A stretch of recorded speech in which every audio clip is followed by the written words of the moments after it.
Listo, ya estamos en vivo. Hola, muy buenas tardes a todas, a todos, a todes. Bienvenidos a nuestra primera jornada contra el racismo, denominada Contra el Racismo Heteropatriarcal. Mi nombre es Rocío Gil y tengo el enorme honor de moderar esta mesa con ponentes que van a estar de lujísimo, que ahorita voy a presentar. Bueno, nada más quisiera, antes de comenzar, comentarles que esta es nuestra primera jornada antirracista del año 2021 y una de las razones por las cuales iniciamos estas jornadas contra el racismo fue justamente el asesinato de George Floyd en 2020. Eso invitó a hacer una conversación y a tomar acción, sobre todo en Estados Unidos, pero se expandió mucho la conversación hacia América Latina. Entonces, uno de los objetivos justamente de estas jornadas contra el racismo es tratar de pensarlo más allá justamente de Estados Unidos y ver cómo el racismo va funcionando con distintos mecanismos en América Latina, ¿no? Y precisamente a mí me entusiasma mucho el conversatorio del día de hoy porque lo que queremos es pensar el racismo desde una perspectiva interseccional, que es fundamental. No podemos pensar el racismo si no incorporamos cuestiones de género, de sexualidad, de salud, de discapacidad, un montón de cosas. Entonces, nuestras invitadas, invitados de hoy, precisamente son especialistas en algunos de estos temas y nos van a contar desde ahí. Y además lo interesante es que nos van a hablar desde la academia, desde el activismo y probablemente también de sus experiencias encarnadas, ¿no? Entonces, bueno, esperamos que les sea interesante. Bienvenida a todas las personas que están viéndonos desde Facebook. Les invitamos a compartirnos sus comentarios y preguntas en la plataforma de Facebook. Se nos hará llegar aquí a la sala de Zoom y con gusto los incorporaremos a su conversación. Entonces, bueno, la dinámica del día de hoy va a ser justamente la de un conversatorio. La idea es dialogar entre nosotros. Entonces, lo que vamos a hacer va a ser, les voy a presentar a nuestras participantes y vamos a tener una primera ronda en que ellos nos van a conversar o nos van a contar sobre su pensar del racismo desde la experiencia, desde su trabajo y cómo se va vinculando con cuestiones de género, de sexualidad, etcétera, ¿no? Y luego vamos a abrir, después de tener unas rondas de preguntas aquí dentro de la sala de Zoom, vamos a abrir la conversación al público y ahí es donde vamos a incorporar a las personas de Facebook. Entonces, bueno, sin más, quisiera empezar a presentar a nuestras invitadas y a nuestro invitado. Primero les platico de Mesli Yoali Rodríguez Aguilera. Bienvenida, Yoali. Yoali es originaria de Puebla, aquí en México, y es licenciada en Antropología Cultural por la Universidad de las Américas en Puebla. Es maestra en Antropología Social por el Centro de Investigaciones y Estudios Superiores en Antropología Social, el CIESAS, aquí en la Ciudad de México. Y actualmente es candidata a doctora en estudios latinoamericanos con énfasis en antropología social en la Universidad de Texas en Austin. Ella trabaja temas de racismo ambiental desde la perspectiva feminista, ecología política, política de mestizaje y violencia estatal. Y es miembro activo de la Red de Feminismos Descoloniales en México. Entonces ella es una de las personas que nos acompaña. Voy a presentar a todos primero y luego ya abrimos. Entonces, bueno, nuestro segundo participante es Axel Bautista. Bienvenido, Axel. Él es licenciado en Sociología por la UNAM y es consejero en el programa de salud sexual y responsable del proyecto Adherencia del programa Hagamos Comunidad de Inspira Cambio ACE. Es conductor de Platicando en Positivo, podcast sobre la experiencia de vivir con VIH, que está disponible por si lo quieren ver en Spotify, en Google y en Apple Podcast. Y además es un bloguero, muy interesante. Si les interesa ahí su trabajo, pueden entrar a su blog Relatos Virales, en donde hay cuestiones bien interesantes. Entonces, bueno, él es Axel. Y bueno, nuestra tercera acompañante es Daisy Guzmán Núñez. Daisy es, bienvenida. Daisy es estudiante en el programa de doctorado de estudios africanos y de la diáspora africana en la Universidad de Texas en Austin. Ella nació en el Bronx, en Nueva York, y es una de las pocas mujeres garífuna guatemaltecas en la academia. Su tesis deriva de su trabajo de licenciatura en Allegheny College sobre las perspectivas de mujeres negras y latinas sobre la belleza y amor propio desde la perspectiva psicológica. Hizo su maestría en el Departamento de Español en la Universidad de Texas y se enfocó en mujeres que han sido invisibilizadas en libros y artículos, que es la generación de migrantes garífuna en los 70 y 80 en la Guerra Civil de Guatemala. Su trabajo se centra en negritud e indigeneidad, que es muy pertinente para nuestra red, sobre todo por el énfasis en Afro, Indoamérica, y ella lo enfoca en Centroamérica concretamente, y también le interesa la experiencia transnacional de la diáspora africana, raza, género y migración, y pone especial atención en la comunidad garífuna, la discusión de raza, indigeneidad y movimiento, teorizándolos desde el cuerpo y escribiendo en conversación con el pensamiento del feminismo negro. Bienvenida, Daisy. Y bueno, una nota aquí, teníamos una cuarta invitada, Gema Tavares, que es antropóloga. Lamentablemente Gema no nos pudo acompañar el día de hoy, pero está acompañándonos de otra manera. Ella se manda una disculpa y bueno, ya la invitaremos a otro conversatorio, ¿no? Entonces, bueno, pues les agradezco muchísimo a todas y a todos, a todes, y ya no tomo más la palabra.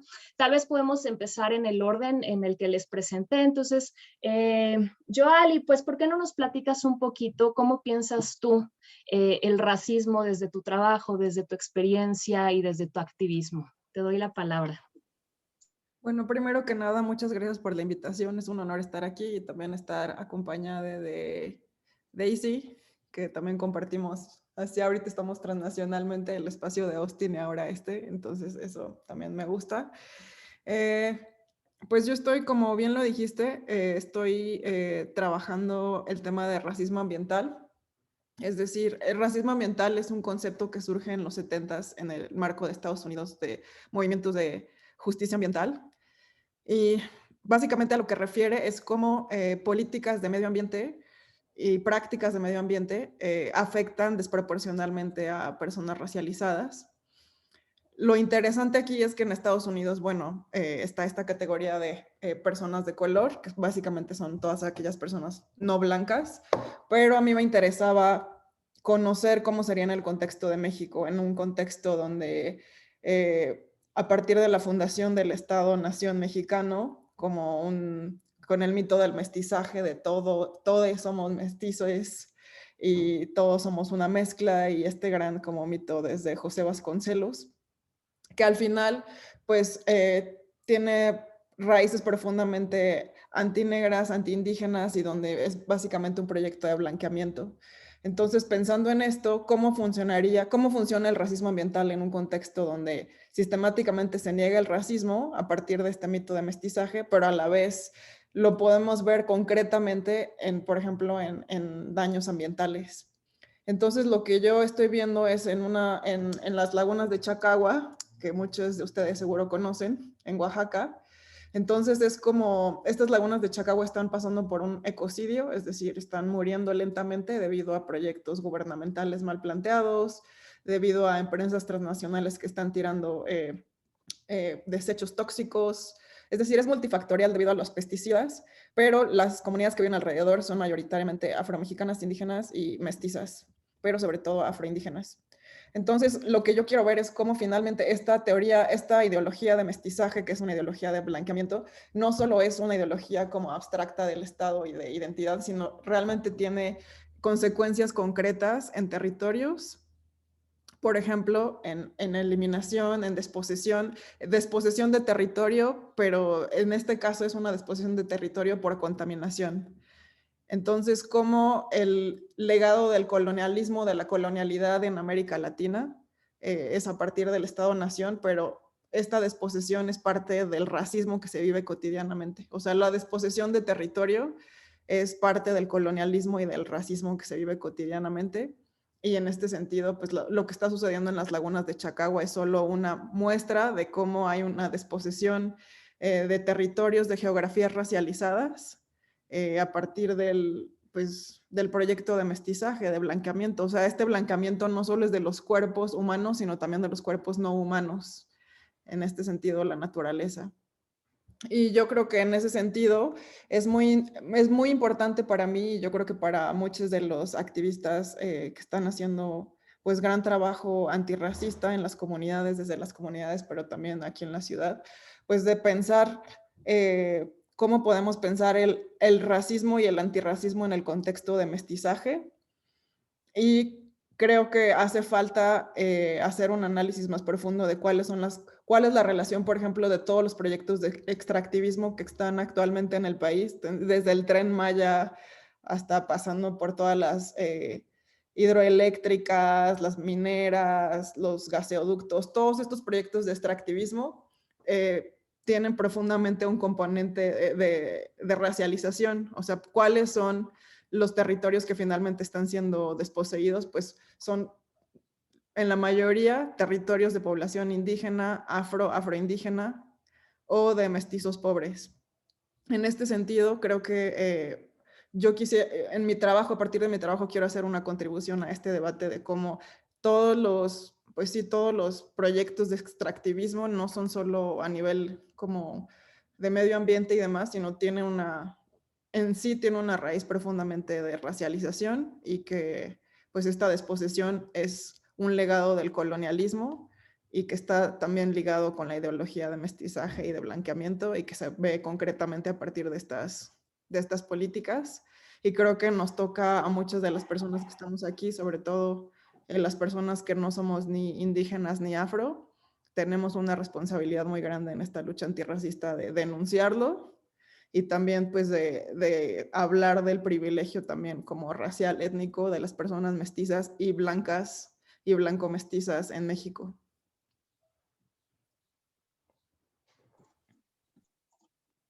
Muchas gracias, Joali. Qué interesante. Yo creo que una de las cosas que nos estás apuntando también es el tema de la interseccionalidad desde el capitalismo, ¿no? O sea, el capitalismo racial del que nos han hablado gente como Cedric Robinson, ¿no? Que lo ha pensado también desde la perspectiva muy colonial. Entonces, quizá más adelante podamos expandir un poco en ese tema, ¿no? No solamente cómo se cruza el medio ambiente en sí mismo, este racismo ambiental del que nos hablas, sino cómo entra toda la parte del capitalismo y el colonialismo más a profundidad. Y quizá más adelante, en una segunda ronda, también nos podrías platicar cómo lo piensas tú desde el feminismo, ¿no? Que sé que es uno de tus acercamientos, cómo entra aquí la parte del episteme feminista, pero también cuestiones directamente vinculadas con género, ¿no?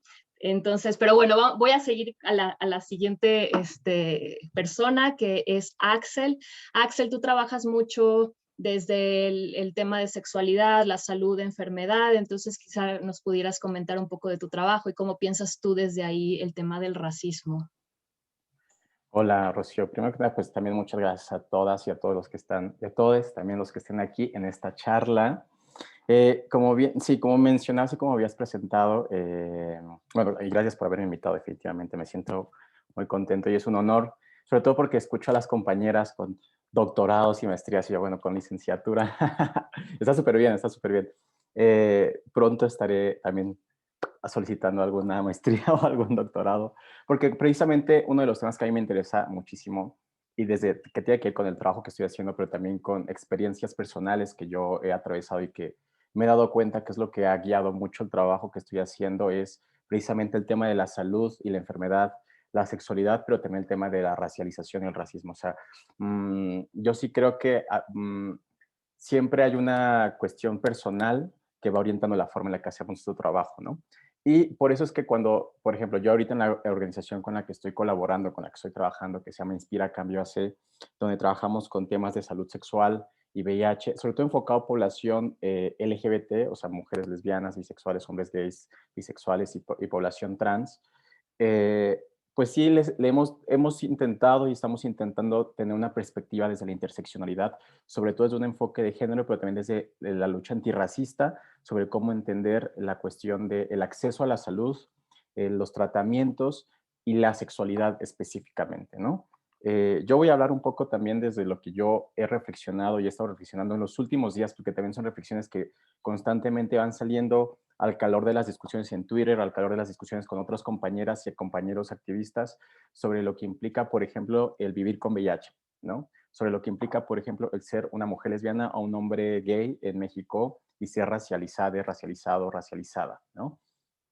pero también lo que implica, por ejemplo, el tener acceso a ciertos servicios de salud y el vivir una enfermedad, un padecimiento o como se le quiera llamar a diferentes cosas desde la experiencia de la racialización. Ahorita mencionaba, por ejemplo, Joali, que me gusta muchísimo como cuando lo presentabas como el racismo ambiental. Yo creo que también hay un tipo de, más que racismo, podría decir como una racialización de cómo se vive la experiencia de la sexualidad, por ejemplo, ¿no?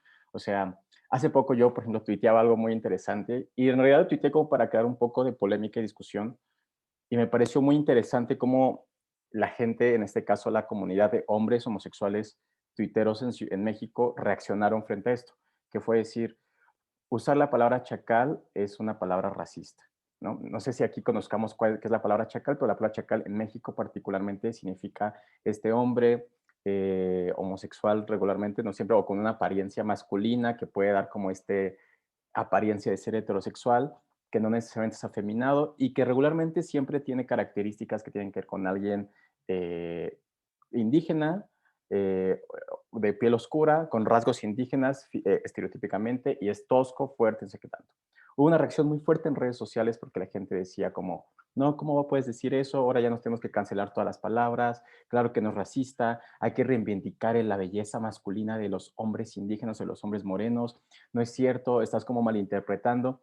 Y a mí me parecía muy interesante esa discusión porque no es que yo quiera cancelar la palabra, ¿no? No es que yo quiera decir como no se tiene que decir esto, no es que se tiene que hablar de esta manera, pero sí me parece que cuando tocamos esos temas de cómo se está viviendo la sexualidad en las poblaciones de la diversidad sexual, eh, hay que matizar a partir de estos enfoques de la racialización, ¿no?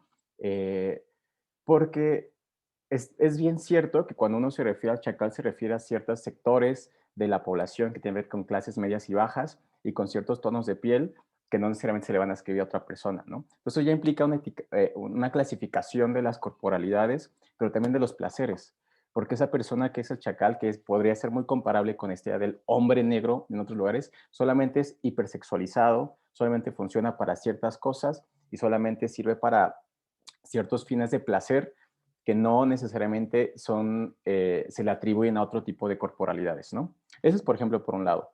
Hay otra reflexión que yo tuve que tuvimos en una charla del año pasado con algunas compañeras que hubiese estado padre que estuviesen aquí, pero son del colectivo de Afrochingonas, que tiene un podcast muy interesante.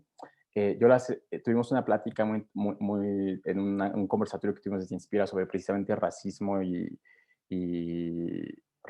discriminación en la comunidad LGBT.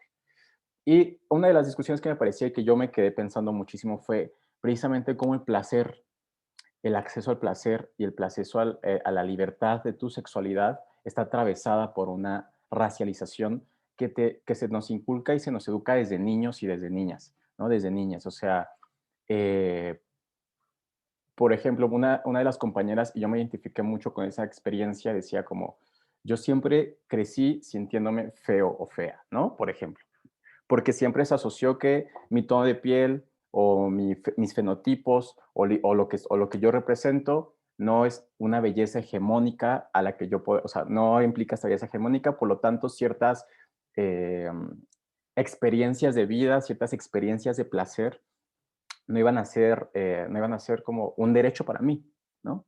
Un derecho para X persona por el simple hecho de tener cierto tono de piel o ciertos rasgos físicos, ¿no?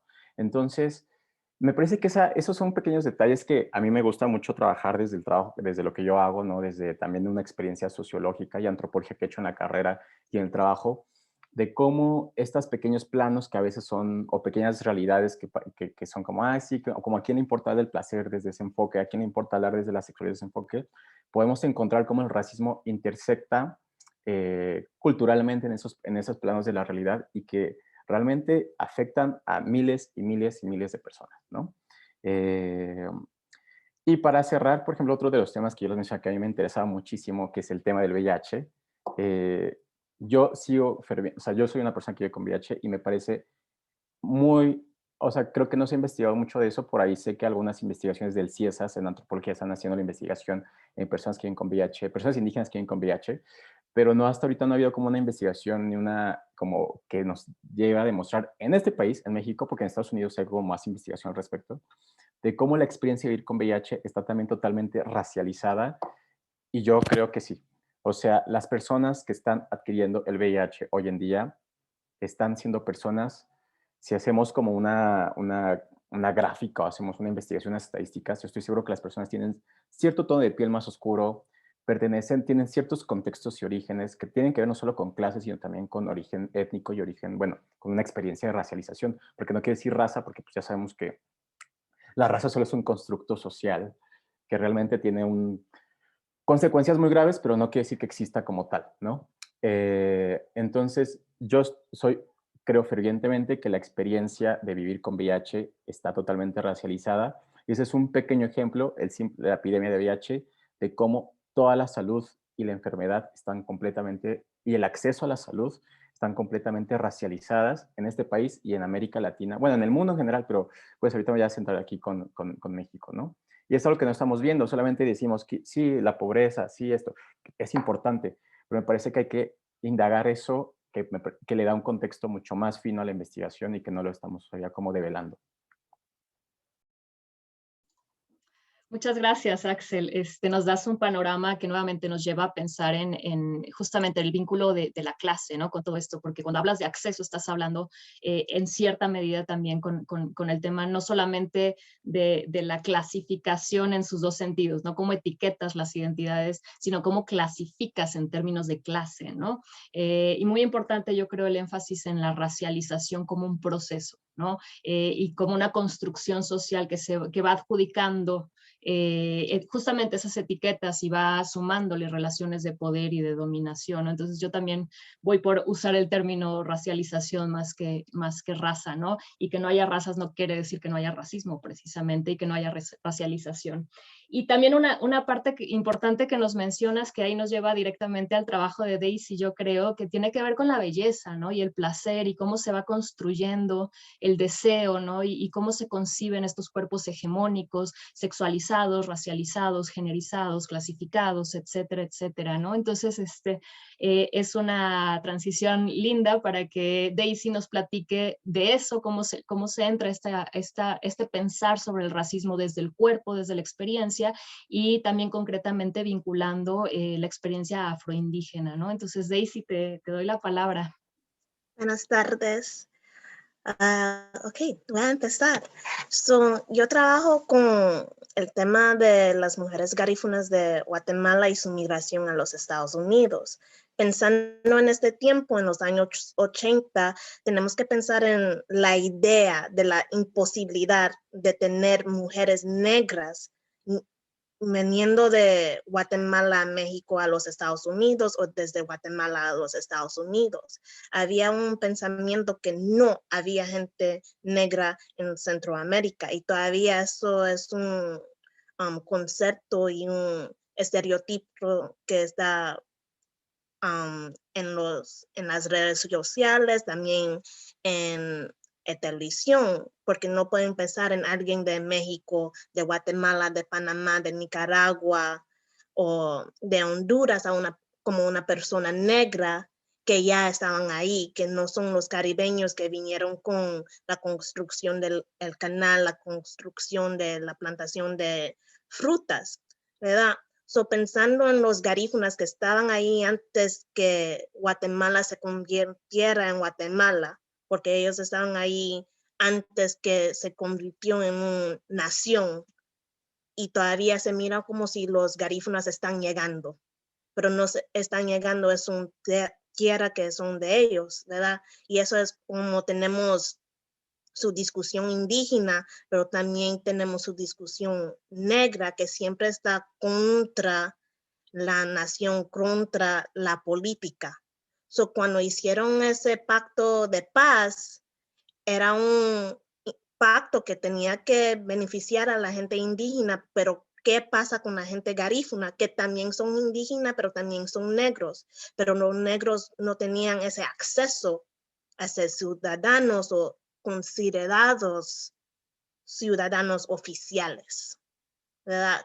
Pensando en los censos de Guatemala, pero también pensando en los censos de los Estados Unidos, que no podías hacer negro y latinoamericano al mismo vez, Right? So, cuando estamos pensando en las mujeres en Nueva York y cómo están construyendo lugar, cómo están construyendo espacio, tenemos que hablar sobre el racismo que ellos tenían en Guatemala con el multiculturalismo y pensando que raza es algo que es fluido y no es.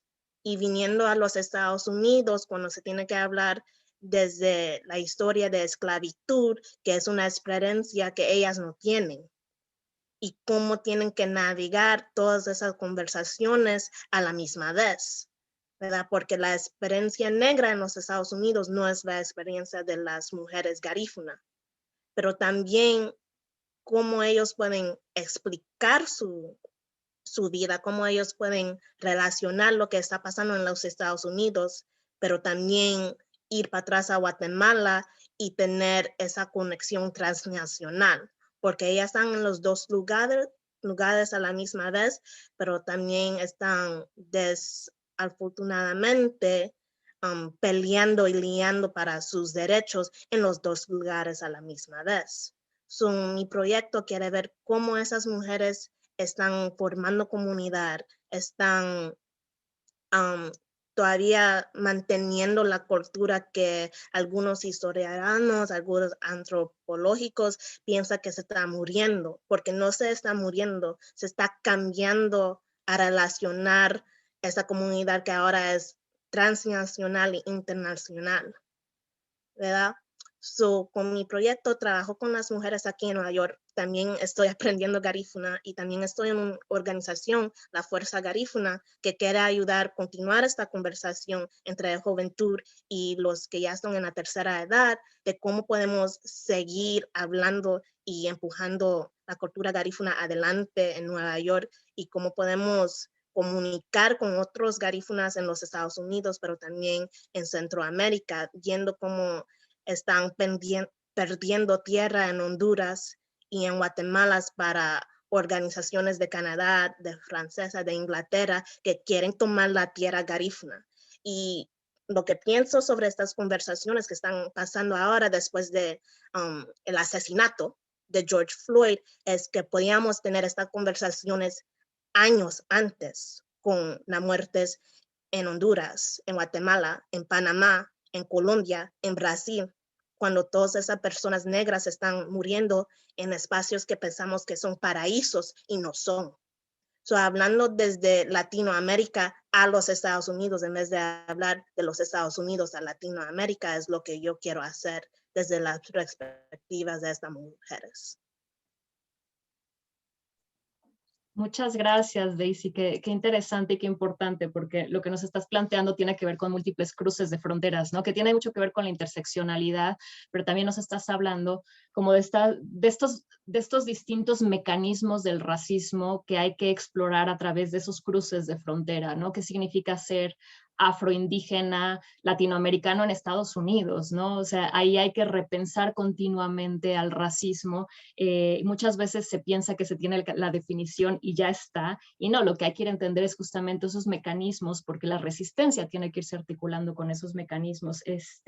Entonces, bueno, qué importante que nos dices esto, ¿no? Y quizá también hay otra parte que quiero resaltar de lo que nos estás compartiendo y que pues también es muy pertinente para México, ¿no? Es esta negación del racismo, la negación de la existencia de la población negra, ¿no? Que justamente nos habla de esta construcción de la nación, también de lo que nos hablaba Yoali, ¿no? Cómo el mestizaje va invisibilizando, va siendo una forma de violencia y cómo nos obliga entonces también a repensar en estrategias, ¿no? Para ir visibilizando este tipo de cosas. Entonces, bueno, quizá a lo mejor este es un buen momento para dar una segunda ronda para que nos platiquen con un poco más de detalle hacia dónde ven ustedes la lucha, ¿no? O sea, cómo se ve la lucha desde su trabajo, desde su experiencia, desde las personas con las que están trabajando con VIH, personas que están luchando por sus territorios, ¿no? En contra del racismo ambiental, o las mujeres que nos comenta Daisy que están construyendo comunidad como una forma de resistencia al racismo, ¿no? Entonces, Yoali, no sé si tú quisieras platicarnos un poquitín más. Sí, gracias. Y creo que lo voy a ligar con lo que estaba comentando Daisy, lo que tú ahorita dijiste, en el sentido de, o sea, creo que es importante, sí, repensar cómo esas fronteras cambian, pero a la vez no. Y, por ejemplo, en mi caso, pues cuando llego a Estados Unidos soy leída como latina, como mujer de color, entonces como se empiezan a generar ciertas categorías. Y sin embargo, cuando llego a México no tengo la misma experiencia que una mujer afro, que una persona racializada indígena. Entonces también como tenemos que repensar cómo las fronteras finalmente sí están como fundadas en ideologías del Estado-Nación. En Estados Unidos, pues la ideología de la supremacía blanca. En México, la ideología de mestizaje, que finalmente también es una ideología de blanqueamiento. Y las dos igualmente son igual de racistas, solo que tienen distintos mecanismos, uno por medio de la integración y la negación y la otra por medio pues, de la segregación, etcétera.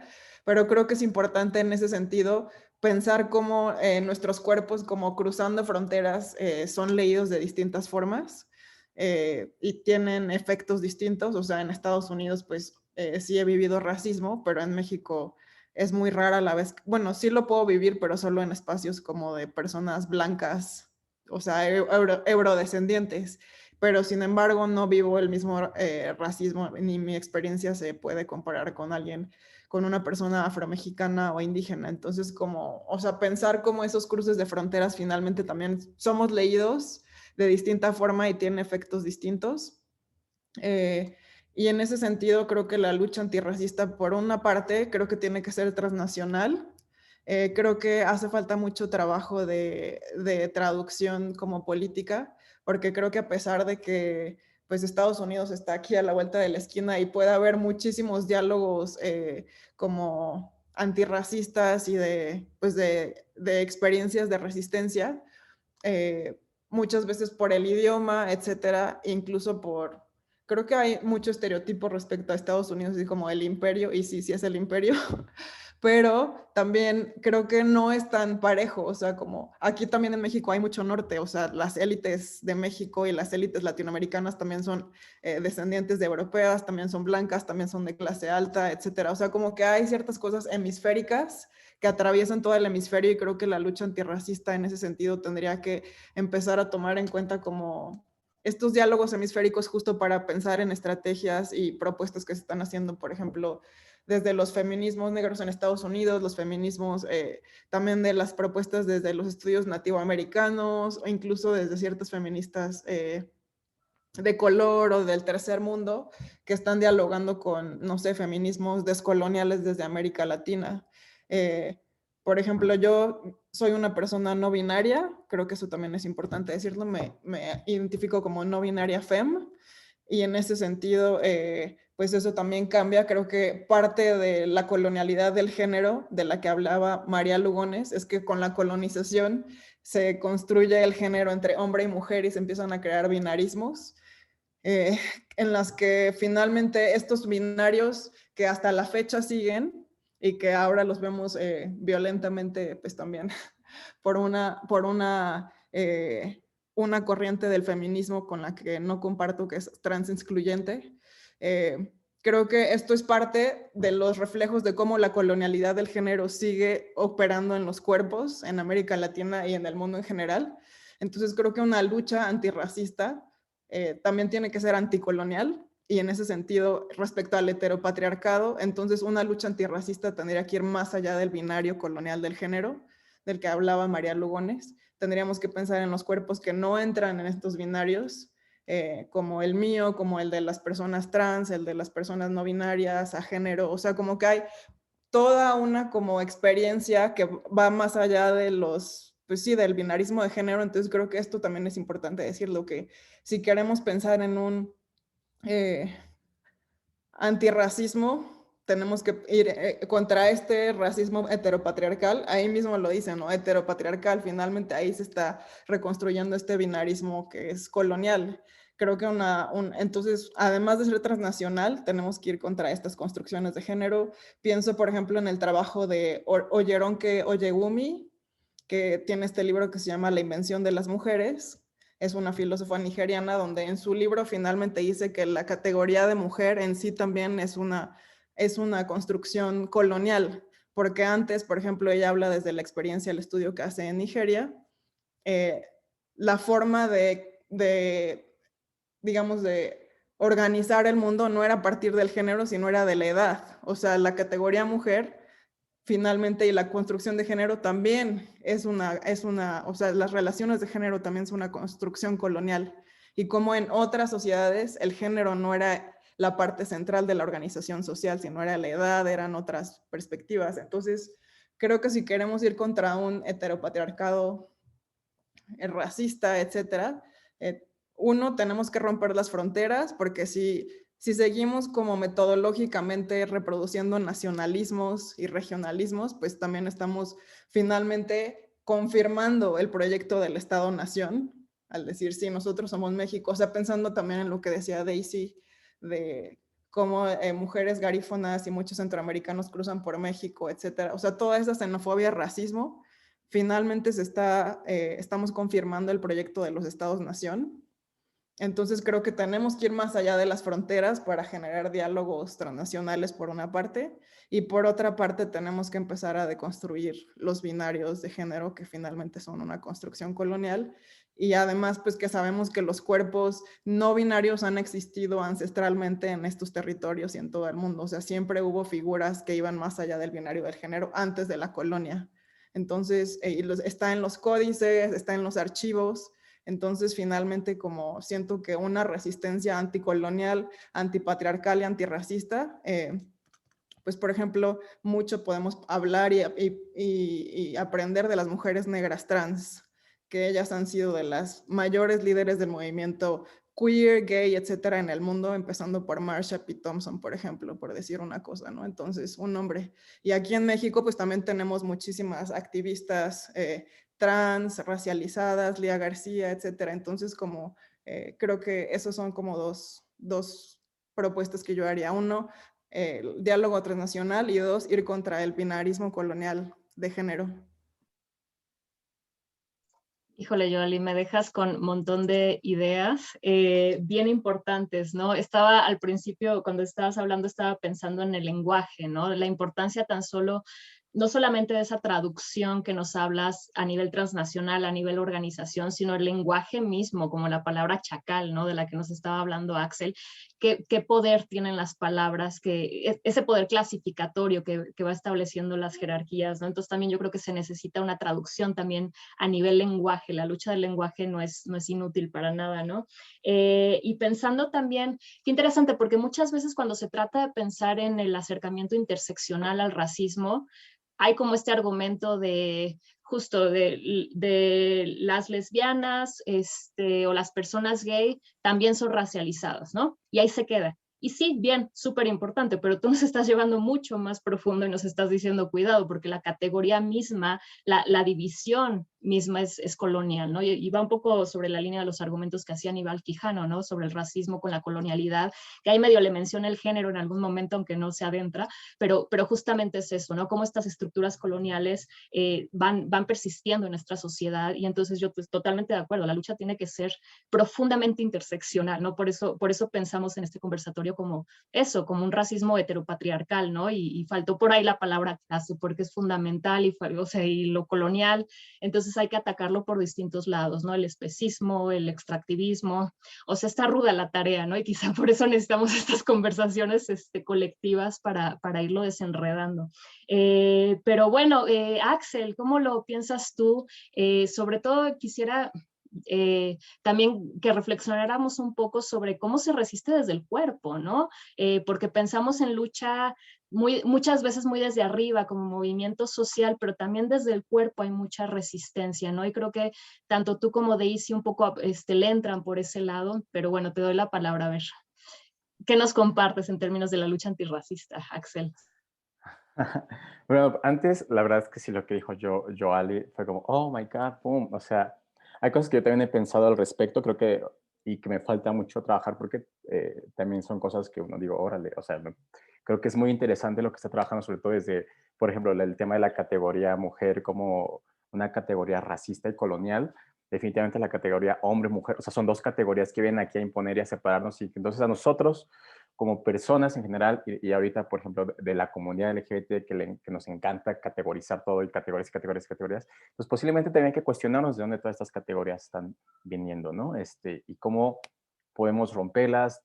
O sea, me gustaba lo que decía, yo también quiero abonar por ahí, lo que decías, Joali, sobre repensar las fronteras. Yo incluso, por ejemplo, creo que hay que repensarlas, y también diría que en algunos casos, por ejemplo, hay que explotarlas o quizás como aumentarlas o hacerlas más grandes. Ciertas palabras, por ejemplo, yo creo que sí es importante resignificarlas. O sea, quizás hay unas que tenemos que erradicar y hay otras que quizás no se pueden erradicar tan fácilmente, pero sí es necesario decir, bueno, me voy a apropiar de esta y la voy a resignificar y va a ser así, ¿no? O sea, se va a hacer de esta manera. Quizás también estoy hablando un poco desde una experiencia, o sea, admito que estoy hablando de una experiencia desde cierto activismo LGBT, o más bien, pues, marica, ¿no? Sobre todo, y también que actualmente se está retomando en el activismo del VIH en México, que es resignificar ciertas palabras y decir, ok, tú me dices esto, lo voy a tomar y se va a hacer así porque, o sea, se va a tomar y se va a hacer desde esta perspectiva, ¿no? O sea, por ejemplo, marica, por ejemplo, es una palabra que tenía toda está mal vista, ¿no? Era toda una palabra peyorativa, y hoy en día la verdad es que se ocupa en muchos espacios como una forma de reivindicar ciertas formas incluso de vida distintas a lo que implica la idea gay hoy en día, ¿no? Sino marica implica incluso este enfoque, yo sí diría en México, que va desde lo racializado y desde un enfoque de clase diferente. El decirte marica, el decirte joto, tiene que ver con reivindicar ciertas experiencias que desde esta experiencia eh, heteropatriarcal, y yo también diría que racista y colonial, buscan como desaparecerse o invisibilizarse, ¿no? Entonces el decirte, sí, yo estoy joteando, yo soy joteo, yo soy marica, yo hago estas cosas y me visto así y actúo así, me comporto así, y lo hago porque estoy reivindicando cierta forma de corporalidad que se ha invisibilizado y se me ha negado, y que yo, la verdad es que es mía. Me siento cómoda haciendo esto y lo voy a hacer. Lo mismo con el VIH, ¿no? El VIH también, hoy en día también está creciendo el activismo de VIH en Ciudad de México y en México en general. Y creo que también he retomado esta experiencia de decir, ok, voy a reivindicar ciertas palabras y las voy a hacer y las voy a apropiar y las voy a poner desde esa otra perspectiva. Porque son palabras que luego siempre se han impuesto y que creo que uno a veces dice, hay de dos, ¿no? La eliminas y la erradicas literalmente, o dices, bueno, la voy a tomar y voy a proponer esta nueva forma de plantearla, y si a ti no te gusta, pues ya no es mi problema, porque ahora es la forma en la que yo la estoy pensando y como yo estoy reapropiando y resignificando mi propia realidad. Entonces, en ese sentido, yo diría que además de explotar las fronteras, podríamos resignificar ciertas categorías y apropiárnoslas y decir, así se tiene que hacer. Digo, son matices, creo que hay espacios en los que sí, hay momentos, hay cosas en las que se puede hacer, hay otras en las que no se puede hacer. Eh, otra cosa que yo creo que podemos hacer como una lucha antirracista, por ejemplo, y que esto sí es un poquito también desde un enfoque estructural posiblemente, por ejemplo, el acceso a la salud, yo sí creo que se tiene que hacer desde un enfoque de justicia social, o sea, en el que se prioricen ciertas poblaciones a las cuales se les ha negado este derecho, ¿no? A las cuales estructuralmente se les ha negado este derecho, y se prioricen desde un enfoque en el que los recursos, el sistema se enfoque principalmente en atender las necesidades de estas personas. Pero para eso también tienen que estar ocupados esos espacios por las personas pues que estamos atravesando situaciones como esas, porque han controlado nuestras instituciones, estos gobiernos tomando estas decisiones, siguen siendo personas blancas, privilegiadas, que están tomando la decisión a partir de sus propias necesidades y no dimensionan la realidad de lo que está pasando más allá de la Ciudad de México, más allá de las fronteras de las colonias privilegiadas de la Ciudad de México, y no dimensionan lo que pasa en otros espacios, ¿no? Eso por ahí. Y yo también diría que otra forma de lucha, ese sería mi último punto, yo creo que hay que, por ejemplo, eh, hay que empezar a compartir estos espacios de diálogo y de intercambio de ideas. Yo creo que desde dos enfoques, ¿no? Uno lo pondría desde un enfoque desde el antirracismo y la racialización, o sea, como compartir estas experiencias que estamos viviendo las compañeras, nosotros, nosotras, todas desde nuestros propios contextos, sí en miras como de una postura antirracista, pero sobre todo sí, o sea, esa sería la primera postura, y la segunda sería una postura desde la antiblanquitud y la anticolonialidad, la decolonialidad, o sea, porque luego nos centramos mucho también como en cuestionarnos, no, Joali, es que tú te ves más blanca, o Daisy, tú no sé qué, o no sé qué, y como que nos empezamos como a segregar y en realidad se nos olvida que el problema es justamente un sistema de blanquitud colonial que incluso nos obliga a clasificarnos entre nosotros de quién es más y quién es menos, cuando al final todos hemos sido atravesados, bueno, todas y todos estamos siendo atravesados por este tipo de experiencias. Y si creo que eres una persona que no ha sido racializada o no te encuentras en este lado de la balanza, digamos, del racismo, yo creo que lo que importa aquí es primero escuchar, ser abierto, nuevamente abierta a lo que se comente, y acercarte, porque tampoco se trata de que ustedes no hagan nada y y, o sea, yo sí creo que tiene que haber un diálogo, pero sí creo que tiene que haber siempre una postura antirracista, anticolonial y sobre todo sí cuestionando duramente la blanquitud, aunque eso también nos atraviese a nosotras como personas de nuestras prácticas, lo cual es muy complicado porque darte cuenta que ciertos hábitos que tú tienes, que has llevado y que has hecho, en realidad reproducen ciertas formas ideológicas de la blanquitud, ¿no? Pues es complicado, es como autocriticarte y decir, güey, la he cagado, le he hecho así, o sea, tampoco se trata de flagelarnos, pero sí creo que se trata de cuestionarnos y poder cambiar desde la propia experiencia para entonces sí poder hacer un cambio colectivo. O sea, los dos van al mismo tiempo, tampoco quiero que se me entienda de que si cambias tú, cambia el mundo. No, yo creo que las dos van al mismo tiempo, pero sí creo que tiene que haber un propio experiencia de introspección, de tratar de cambiar y de estar eso, ¿no?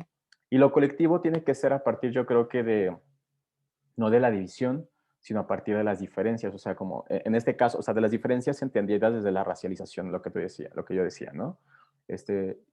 No de saber los matices, quién más y quién menos, sino desde un poco entender cómo hemos sido todos y todas afectadas por esta ideología, por el colonialismo y por el racismo, y cómo podemos ir desmontando esas ideas poco a poco. Entonces, esos son mis dos posicionamientos. Creo que hay una postura individual y la otra estructural, sobre todo enfocada al tema de salud. Me gustaría hablar desde otros enfoques, pero pues no conozco mucho respecto a este tema, pero sí creo que desde salud se tiene que trabajar desde ahí. Wow, muchas gracias, Axel. Y resalto varias cosas. Una importante, claro, tú estás hablando del acceso en términos de salud. Yo lo expandiría a política pública, ¿no? O sea, una política pública efectiva tendría que tener un enfoque no nada más de género, sino interseccional, ¿no? Profundamente interseccional para realmente facilitar ese acceso, sensibilizar. Entonces, qué importante esto que nos dices. Y la otra cosa que yo creo que es algo que sí debemos conversar más profundamente, porque creo que es fundamental, es esto, ¿no? O sea, sí pensarlo desde la blanquitud, ¿no? En Estados Unidos se habla mucho de la supremacía blanca. Aquí tenemos la ideología de mestizaje, pero como bien nos ha dicho Joali, pues al final del día es blanqueamiento, ¿no? En otro formato, pero es blanqueamiento. Entonces, muchas veces, y esto ya le habla directamente al trabajo de Daisy, lo que tenemos es una división muy profunda entre, por ejemplo, población afrodescendiente y población indígena, como si fueran enemigos, ¿no? O sea, como si uno tuviera que competir por el otro, incluso en términos de política pública. Quienes trabajamos con población afroindígena, muchas veces les vemos en la postura, en la posición de que tienen que escoger si son afro o si son indígenas para poder beneficiar o para poder tener acceso a una política de reconocimiento o a la otra, ¿no? Entonces, estas contradicciones son contradicciones profundamente justo coloniales que parten de la lógica de blanquitud. Entonces, quizá ahí es donde hay que poner la atención porque es una cuestión mucho más estructural que en la experiencia se traduce en maneras distintas, pero al final del día es eso, ¿no? O sea, si lo queremos poner en términos del enemigo, pues es esa ideología de blanquitud sobre la que tenemos que luchar. Entonces, pues eso nos da pauta para escuchar las ideas de Daisy. La pregunta era el racismo en mi vida y en mi trabajo. ¿Y cómo observas la lucha antirracista? ¿Cómo crees que tendría que estarse desarrollando y cómo lo ves en tu trabajo y en tu vida efectivamente? Ok. Primero, pensando en mi propia vida y en mi experiencia en Texas, quiero decir que el racismo funciona en acciones de todos los días, porque a veces está en el cuerpo, en cómo se dice una palabra, cómo se hace una pregunta, ¿verdad? So, diciendo que mi familia es de Guatemala, hay a veces una sorpresa, eso es uno, porque hay gente negra de Guatemala, yo soy de Guatemala también, y aunque sos de Guatemala, hay tanta tierra, tantos países y comunidades que si no sabías que había gente negra, eso es problema tuyo.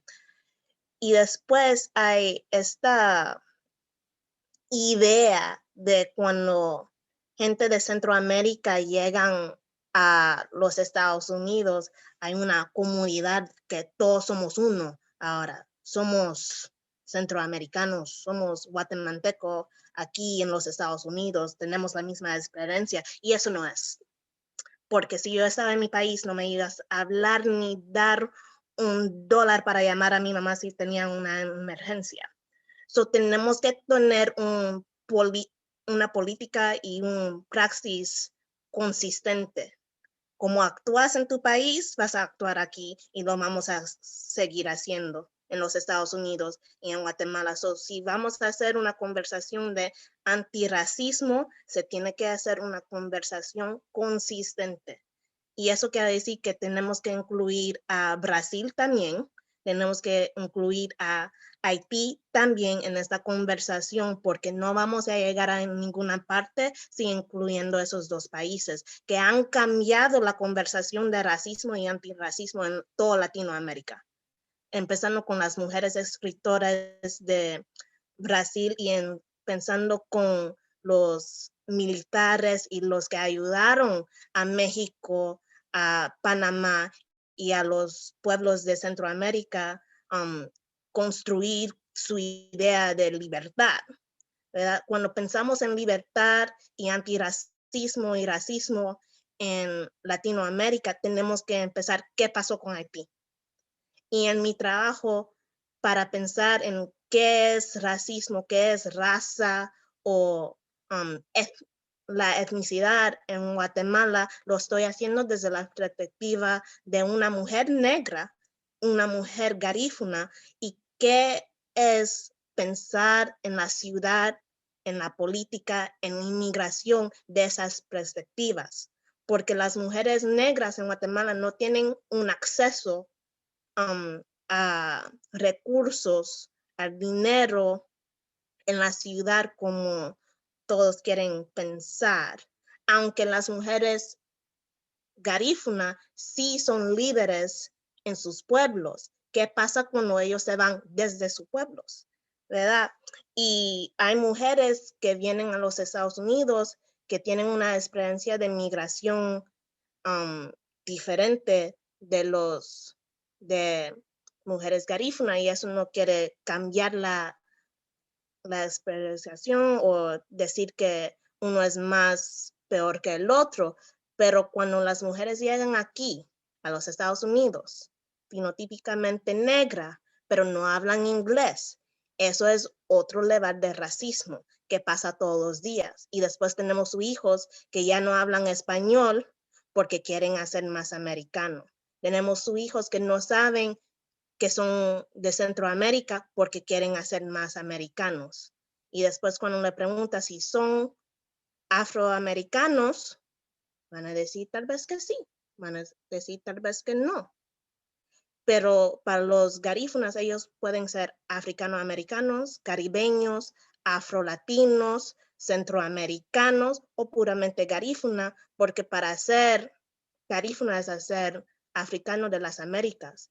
Y tenemos que dejar esa construcción que solo los Estados Unidos se puede llamar América, porque son las Américas. So, para hacer desde Centroamérica también puedes hacer, obviamente, africano-americano, si querías, pero el término tiene tanto level de colonización que solo pensamos en los Estados Unidos como América, como me voy para América, como no estamos en las Américas, ya, ¿verdad? So, pienso que estas conversaciones antirracial tienen que tener un poquito más acción con las organizaciones en Latinoamérica más que con las organizaciones en los Estados Unidos, porque en los Estados Unidos, para mí, pienso que muchas de esas organizaciones quieren decir qué se debe de hacer en Latinoamérica sin estar en Latinoamérica o sin tener esa experiencia que están pasando ahí. Como yo no puedo ir a Honduras a decir, esto es lo que se tiene que hacer y yo no vivo ahí, no tengo esa experiencia, y también yo me puedo ir. Y eso es un privilegio que yo también todos los días tengo que adivinar, que yo tengo un pasaporte de los Estados Unidos, yo soy estadounidense. So yo no puedo decir lo que se debe de hacer en Latinoamérica, se tiene que tener ese diálogo también, ese plan para hacer algo. So tenemos que mayormente escuchar y trabajar con las organizaciones de Latinoamérica. Muchas gracias, Daisy. Wow, un montón de cosas también. Yo creo que una de las cosas que me sugiere escucharte, me viene a la mente, es una discusión muy importante que tiene que ver con el racismo internalizado, ¿no? Hasta cierto punto, bueno, que son estas ideas que venían de Frantz Fanon, ¿no? De cómo vamos internalizando estas ideas de las clasificaciones, ¿no? Cómo se nos racializa desde fuera, y que le habla a la propuesta antirracista que nos dice Axel, ¿no? O sea, cómo se politiza esa clasificación, cómo se le da la vuelta, ¿no? Racialización desde abajo, le llamaba Liv Mullins, ¿no? Cuando estaba pensando de movimientos sociales, y como, por ejemplo, la categoría negro, ¿no? Que inicia como una forma discriminatoria, se da la vuelta y se potencia, ¿no? Para generar solidaridad, se politiza, ¿no? Lo vemos con el movimiento feminista, muchas colegas que se apropiaron del concepto feminazi y le dieron la vuelta, ¿no? Para resistir, y que es también darle la vuelta a este racismo internalizado tan importante, ¿no? Y bueno, pues justamente Daisy nos hablaba de la acción, y yo creo que ahí también lo que se nos presentan son muchos retos por delante. Entonces quisiera proponerles que hiciéramos una última ronda en donde quizá pudieran ustedes reflexionar sobre eso, ¿no? O sea, ¿cuáles son los retos en toda esta lucha, en toda esta crítica desde la academia, desde el activismo? Y ya posteriormente tenemos ya varias preguntas en el Facebook, entonces podemos abrir la conversación a las y los colegas que están en Zoom, y luego a la gente de Facebook. Entonces es eso, ¿cuáles son los retos? ¿Qué nos queda por delante en esto? Ya mencionaron un montón de cosas, pero quizá podamos aterrizar un poquitín con ello. Yoali. Sí, pues son, como dices, son muchísimas cosas más lo que han abonado Axel y Daisy, como que sí, son un montón de cosas. Pero bueno, yo creo que, por ejemplo, para hablar de acciones, creo que nos hace falta mucha autocrítica. Lo hablo como una mujer mestiza en México, pensando también que acaba de pasar el 8 de marzo.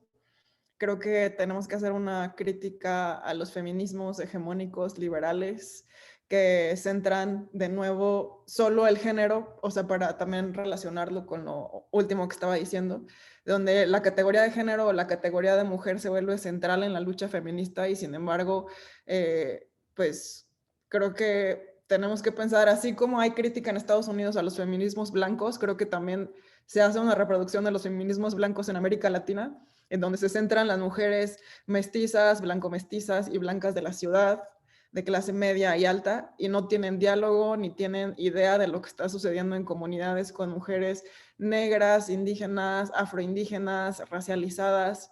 Entonces creo que una crítica sería como cómo podemos pensar en estas otras luchas donde no se centre de nuevo el sujeto pues hegemónico, blanco, blanqueado, que, o sea, para empezar, pues una crítica al feminismo, ¿no?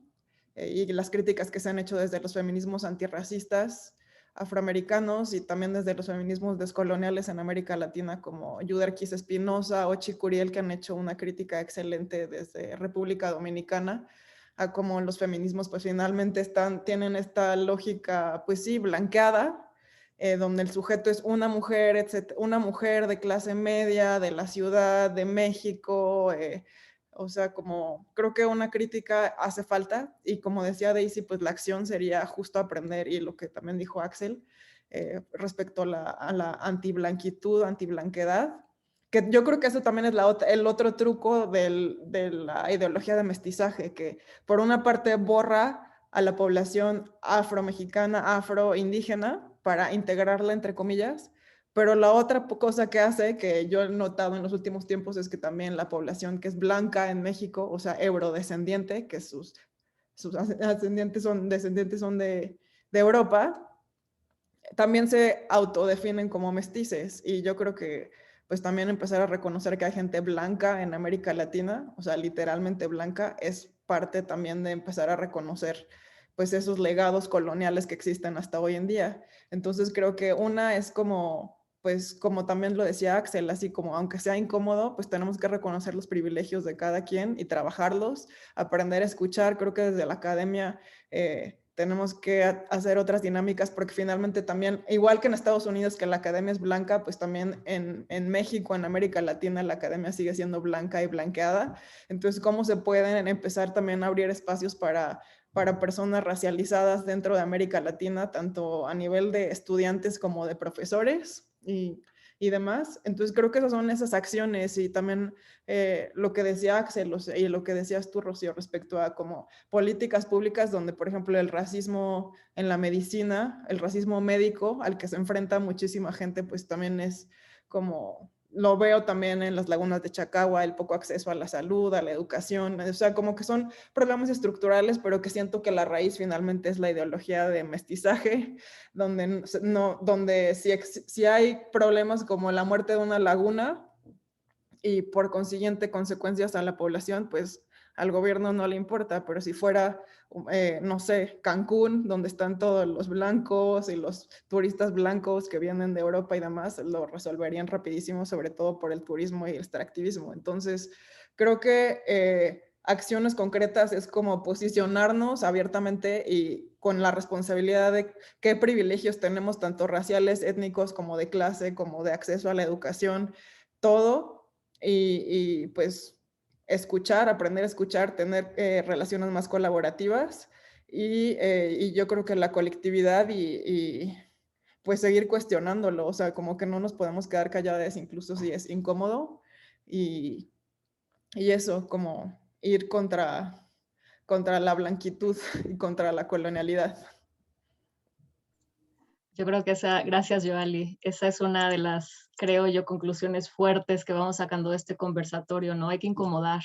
Y es lo peor que hace el antirracismo, ¿no? O sea, la gente no habla de racismo porque es incómodo, porque apunta a los privilegios. Entonces, qué importante justamente abrir la conversación y creo que lo hemos visto recientemente en México, ¿no? Con todas estas discusiones pues un poco más abiertas ya, ¿no? Que hablan del racismo en términos de representación en la televisión y todo eso, se ha acusado a la gente, ¿no? Y hay como toda una reacción a la defensiva, ¿no? Ha surgido todo este fenómeno de lo whitexican que nos da para todo un otro conversatorio, ¿no? Porque nos habla muy bien de esta intersección justo con clase y con privilegio, etcétera. Y bueno, otra cosa que ha salido a colación, creo yo, con las intervenciones que han hecho es el racismo en la academia, ¿no? También es bien importante pensarlo desde ahí, porque claro, si es una academia primordialmente blanca que habla de los otros, ¿no? Entonces, justamente ahí es abrir no solamente los espacios para discutir los temas, sino que sean discutidos por las gentes que tienen la experiencia, que lo entienden desde otro ángulo, ¿no? Entonces, qué importante abordarlo desde ahí, incorporar conversaciones, pues no nada más tiene que ser desde la academia, ¿no? Al inicio Axel nos decía, híjole, yo solo tengo licenciatura y las colegas tienen doctorado, ¿no? Pero, pues, o sea, yo creo que eso revela muchas de estas relaciones de poder en la academia, o sea, el enunciamiento no tiene que venir de doctorantes o doctorados, ¿no? Tiene que venir de la gente, de las poblaciones, de los colectivos, etcétera. Entonces tiene que haber diálogo, como nos decía Daisy. Axel, ¿qué nos queda por delante? ¿Cuáles son los retos? Bueno, voy a aprovechar justo para quizás extender parte de lo que había dicho hace rato y retomando como algunas de las experiencias que hicieron las compañeras. O sea, estaba pensando, por ejemplo, también en que es importante empezar reflexionar sobre el racismo que ya se ha hecho y se está venido haciendo en México y en América, en los diferentes países de América Latina, y como América Latina en general, desde un enfoque o desde lo local, desde los mismos contextos locales. O sea, por ejemplo, precisamente a mí me parece importante que se retome la discusión sobre el blanqueamiento en América, en México, por ejemplo, en América Latina, pero quiero hablar ahorita específicamente de México. Pero hay que también tener muchísimo cuidado de no reproducir las discusiones tal cual los esquemas que se están teniendo en Estados Unidos, por ejemplo, ¿no?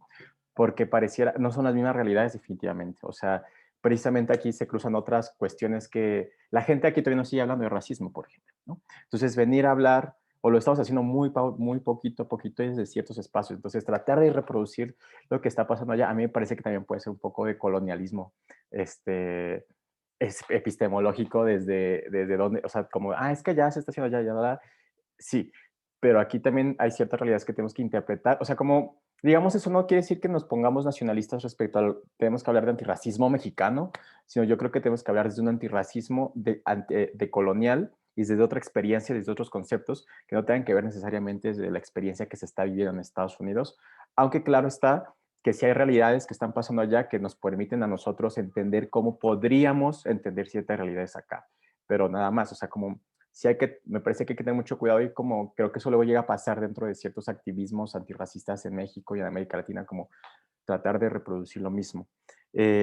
Yo creo que esa es una. La otra, sigo insistiendo en, se me fueron así, pero retomar y explotar como los conceptos, como lo que les mencionaba hace rato, ¿no? Sí, más bien, era pues sí, yo creo que también es importante y me parece que esto puede sonar un poco a una experiencia, o sea, creo que también lo podríamos discutir en otro contexto, porque podría caer en una discusión muy desde lo liberal nada más, ¿no? Pero sí creo que es importante ocupar ciertos espacios que están siendo ocupados por ciertas personas con ciertas ideologías y con ciertos posicionamientos que siguen reproduciendo y manteniendo el status quo de lo que implica la blanquitud en general en este país, en América Latina y en todo el mundo. O sea, creo que sí es necesario que haya otro tipo de ideologías ocupando estos espacios y que desde ahí también se empiecen a desmontar este tipo de ideologías, este tipo de instituciones, este tipo de prácticas. Creo que hay muchas formas de hacer la revolución antirracista y una de esas también puede ser desde ahí. No es la única porque también podemos confiarnos y creer que el Estado por sí mismo va a solucionarlo todo y la verdad que se ha demostrado que el Estado no hace nada porque pues ya es una institución colonial que viene reproduciendo el racismo por sí misma. Pero mientras esté eso, yo creo que es importante seguir ocupando y arrebatando, porque a veces lo que toca es arrebatar esos espacios en favor de las poblaciones que más lo necesitan desde esta perspectiva. Y por eso que cuando yo hablaba de salud, decía, yo sí creo que tiene que haber otro enfoque diferente, que no se va a tener, no se ha tenido y no se va a tener hasta que no haya otro tipo de personas que estén ahí pensando en cómo se tiene que hablar la relación desde las instituciones con la población, en este caso particular de la salud, ¿no? Por ejemplo, en el aspecto de salud y en el acceso a la salud y cómo se vive la enfermedad, constantemente yo que estoy en relación con ciertos grupos y autoridades por el tema del VIH y estamos ahí y jode todos los días de que esto y esto y esto, nos encontramos con que siempre existe una postura de no, es que las poblaciones no se acercan, las poblaciones no atienden, las poblaciones no se encuentran. Es como, güey, pues ¿por qué no te acercas tú a las poblaciones? O sea, tu obligación es empezar a acercarte y entender qué es lo que están pasando. Los médicos, las médicas, por ejemplo, creo que a pesar de que hacen un esfuerzo grandísimo, lo que se ha demostrado con la pandemia de ahorita de coronavirus, creo que sí falta muchísimo también empezarnos a cuestionar cómo el sistema de salud y cómo la educación de las y los médicos también está atravesada por una experiencia totalmente occidental y a partir de la salud y la enfermedad de un cuerpo que es el cuerpo del hombre blanco heterosexual. Entonces, que ellos puedan dimensionar lo que está pasando con una población indígena en Oaxaca o con las colonias que están viviendo aquí en Iztapalapa, en Ciudad de México. O sea, ni siquiera nos tenemos que ir a Oaxaca o a Chiapas, sino en la misma Ciudad de México, pero con otro tipo de colonias, no tiene cabida para una medicina occidentalizada y blanqueada. Y entonces, claro está que os va a decir, es que la población no se acerca y es que las personas no quieren tener su tratamiento, es que a ellos les vale su salud. Pues es que tampoco tú no estás entendiendo que la forma en la que la medicina está construida desde una perspectiva en la que es individualista, en la que la responsabilidad de la salud solo depende de la persona y no de un sistema y también de otra ideología, ¿sabes?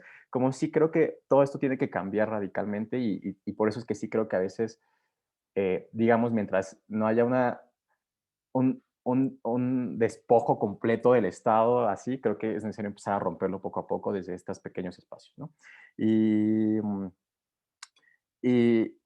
justo lo que, creo que algo que yo escuché en Daisy y Joali, que yo también comparto, que era lo que decía de romper y expandir las categorías y las fronteras, era que como activistas quizás o académicos que estamos en la lucha antirracista desde nuestras trincheras y de lo que estamos haciendo, como quizás no casarnos necesariamente, que también es complicado, ¿no? Casarnos con ciertas, a veces, esencialismos como muy fuertes, que creo que ya es algo que yo también estoy pensando y trabajando, no es algo que todavía tengo totalmente elaborado, pero sí quiero compartirlo, o sea, porque a veces, lo que decían ustedes, ¿no? A veces en Estados Unidos me tratan de esta manera, pero vengo a México, voy a Guatemala, me tratan de otra manera. Lo mismo me pasa quizás cuando he salido del país.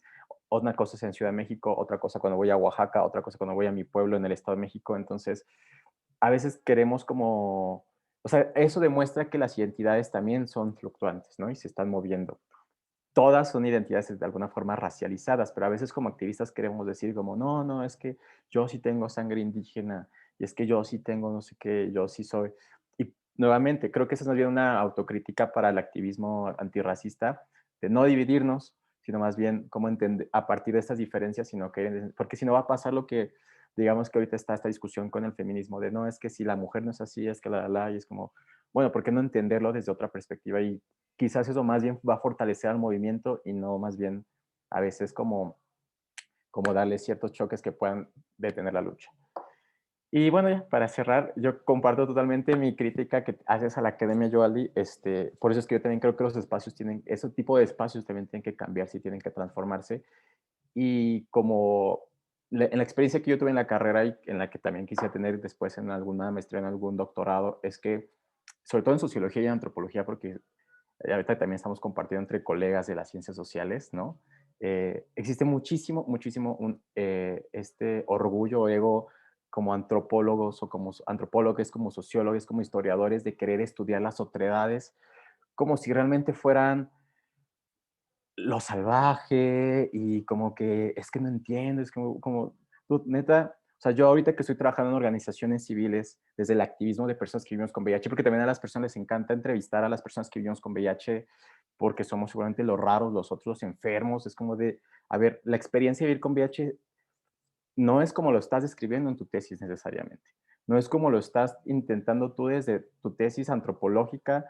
¿Sabes? Yo hice una tesis también sobre VIH y la verdad es que comparando resultados con otros compañeros que no viven con VIH, que han hecho tesis sobre VIH, es radicalmente, pues no las hace mejor y peor. También creo que ahí podemos trabajar como colegas, pero sí creo que luego caemos en esta actitud de decir, nosotros vamos a entender y a describir la realidad de estas personas. Y eso ya me parece que sí es un racismo epistemológico. No, y aparte nos cerramos como antropólogos, como sociólogos, como historiadores, a incorporar o sea, la perspectiva de estas poblaciones cuando en realidad nosotros somos los que las necesitamos. Ellos no necesitan, o sea, ellos están trabajando y chingándole y ellos están haciendo activismo, nosotros estamos haciendo activismo, ahora sí voy a hablar como población, ¿no? Pero a veces como académicos, digamos, nosotros sí dependemos de ellos, ellas no dependen absolutamente de nosotros, entonces hay que cuidar esa soberbia que tenemos como académicos y quizás sí empezará, porque eso también ha hecho que la academia, o sea, estamos diciendo, ay, ¿por qué investigación? ¿O qué pasa? ¿Por qué tanto se ha investigado sobre eso? Y en la vida real no ha cambiado nada. Bueno, pues es que también quizás como académicos no hemos cuestionado nuestra soberbia intelectual y entonces todo lo que hacemos, pues obviamente nunca va a repercutir en la sociedad porque lo mantenemos en nuestras aulas, ¿no? Es todo lo que diría. Híjole, qué importante. Yo creo que ahí es donde justamente podemos pensarle mucho desde la investigación colaborativa, ¿no? La activista, desde el diálogo precisamente, ¿no? pues no necesariamente hacerlo más horizontal, pero un poco menos vertical, ¿no? Con esta intervención que haces, Axel, perdón, también me surge la duda de qué piensan ustedes, ¿no? Sobre estos programas de acción afirmativa, por ejemplo, que se han implementado en Brasil, que no es necesariamente apropiarse de espacios, sino abrir espacios desde el Estado, por ejemplo, desde las instituciones. Quizá en la conversación más larga puedan reflexionar sobre ello. Daisy, ¿tú qué consideras que son los retos que nos quedan? Antes voy a contestar una pregunta del chat que preguntó qué yo estoy haciendo en la lucha desde los Estados Unidos. ¿Dónde se fue la pregunta? Es mi experiencia en relación con la lucha antirracista en los Estados Unidos. Esa pregunta puede ser un poquito general porque hay tantas luchas en los Estados Unidos y todos son antirracistas, ¿verdad? Hay lucha contra el capitalismo. Si estás en contra del capitalismo, estás contra el racismo. Eso es la única cosa que se puede hacer. Hay la lucha para equidad o más dinero para los que no están ganando lo que necesitan. Ahí también es antirracista, ¿verdad? Para hogares, para los que no tienen casa, lucha contra salud, lucha contra el feminicidio, lucha contra la deportación de haitianos. Hay tantas cosas en los Estados Unidos que cada lucha es antirracista. Y lo que yo puedo hacer es, como una persona, yo no puedo estar en todas las luchas, pero yo puedo donar, escribir, escuchar y compartir. Como en mi posición como estudiante graduado, yo no tengo tantos recursos para estar en cada lucha, ¿verdad? Desde mi posición, yo hago lo que puedo. Y si eso es escuchar y compartir una charla, eso es que voy a hacer. Si es donar mi tiempo, o en el caso de las personas garífunas en Guatemala, mandar donación, mandar recursos que yo puedo mandar desde Nueva York. Eso es cosas lo que yo puedo hacer, porque en diciendo que voy a estar en una lucha antirracista en todas las Américas es mucho. ¿Qué yo puedo hacer para mi comunidad que pueda afectar a otras personas? Lo que yo quiero hacer para mi comunidad en Guatemala es ayudar a las mujeres con productos femeninos que tal vez no tienen acceso porque cerraron algunas fronteras durante la época del coronavirus, ¿verdad? Cuando estamos pensando en las vacunas y el acceso medical en Centroamérica, ¿qué está pasando con los garífunas que no tienen acceso al hospital? ¿Qué están pasando con las mujeres garífunas que todavía tienen que ir al doctor para sus hijos o tienen que ir a partir y no pueden ir al hospital? En eso estoy compartiendo la lucha de estas mujeres, trabajando con otras mujeres aquí en los Estados Unidos para ver qué podemos mandar para atrás y qué podemos compartir con ellas y también con nuestros abuelos y abuelas que están ahí, que tal vez no tienen acceso a los recursos que tenemos aquí en los Estados Unidos. Esas son las cosas que yo puedo hacer en mi vida diaria como estudiante de grado. Cuando tal vez y ojalá consigo mi trabajito en una universidad, tal vez pueda hacer más, pero para ahora eso es lo que puedo hacer. Y eso no quiere decir que no es mucho, porque si todos los estudiantes de grado pueden hacer algo diferente en su comunidad, puede dar algo para atrás, eso puede cambiar la vida o el día de una persona, ¿verdad? So, cada acción que tomamos puede cambiar algo, y si seguimos tomando una acción a la semana para donar, para escuchar, para compartir, eso ahí es el movimiento. No solo es estar en la calle, que eso es un labor tan impactante y tan emocionante, pero también nosotros que no podemos estar en la calle, podemos hacer más también. Donar, compartir. Si hay como la lucha en Honduras que Miriam Aranda tiene para las mujeres que estaban encarceladas injustamente, se puede compartir en la forma para firmar, para liberarlas. Se puede compartir el número de las señoras para donar dinero para abogados o abogadas. So, esas son cosas que yo hago de mi posición de privilegio, pero también de falta de recursos. Qué importante eso que nos dices, Daisy, porque justo antes nos mencionabas que pues el racismo opera no nada más en lo macro, sino en lo micro también, ¿no? En lo cotidiano. Entonces, justamente la lucha antirracista también debe estar en lo cotidiano. Entonces, efectivamente, uno no puede estar en todos lados, pero desde nuestras trincheras chiquitas, sin duda podemos hacer algo. Y yo sí estoy convencida de que este tipo de conversaciones por lo menos empiezan a visibilizar las problemáticas, ¿no? No es todo, y sin duda estamos en un espacio de privilegio, pero bueno, es un arranque, ¿no?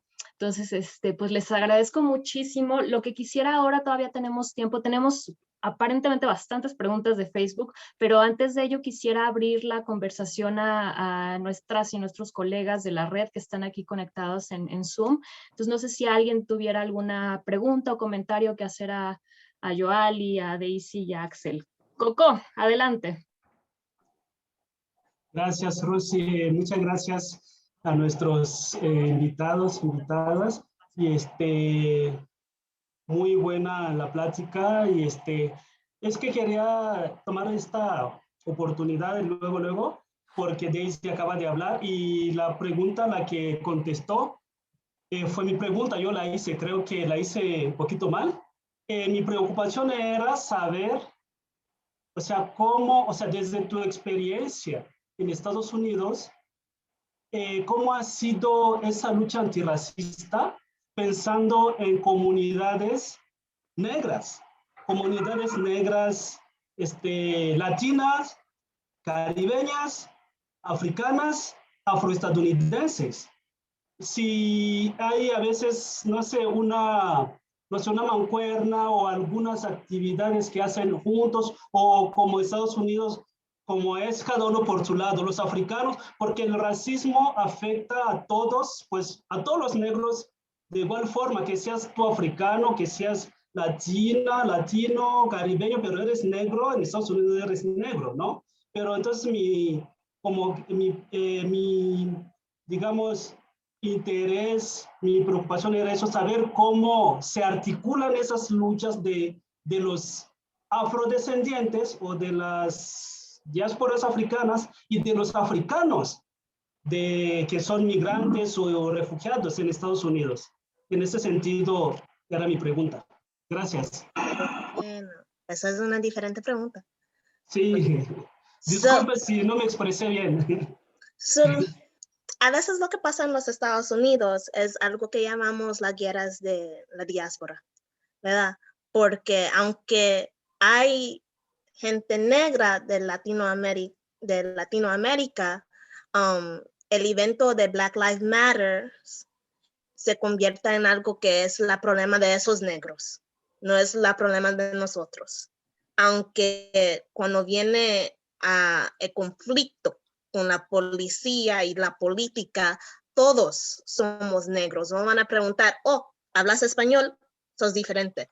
Eso no es lo que está pasando, ¿verdad?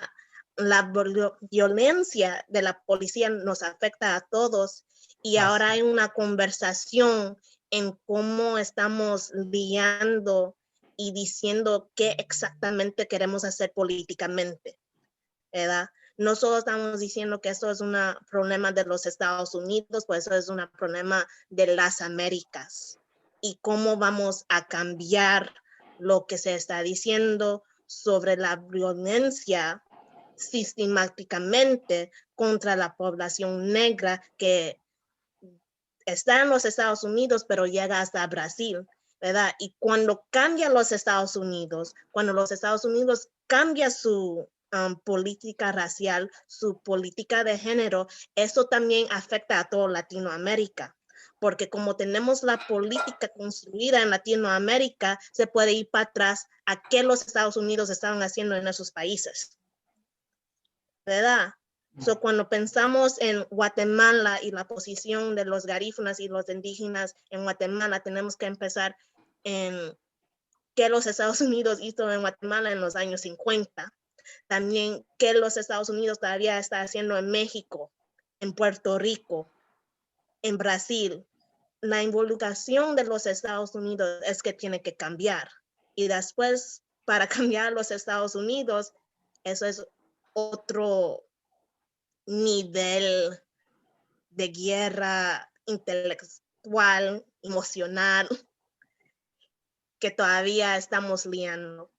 Y lo hemos hecho desde el que se terminó esclavitud y todavía estamos aquí 400 años después, todavía liando. Cada año es algo diferente, cada año estamos tratando de lidiar contra el antirracismo, pero también estamos tratando de vivir algo después. Estamos de...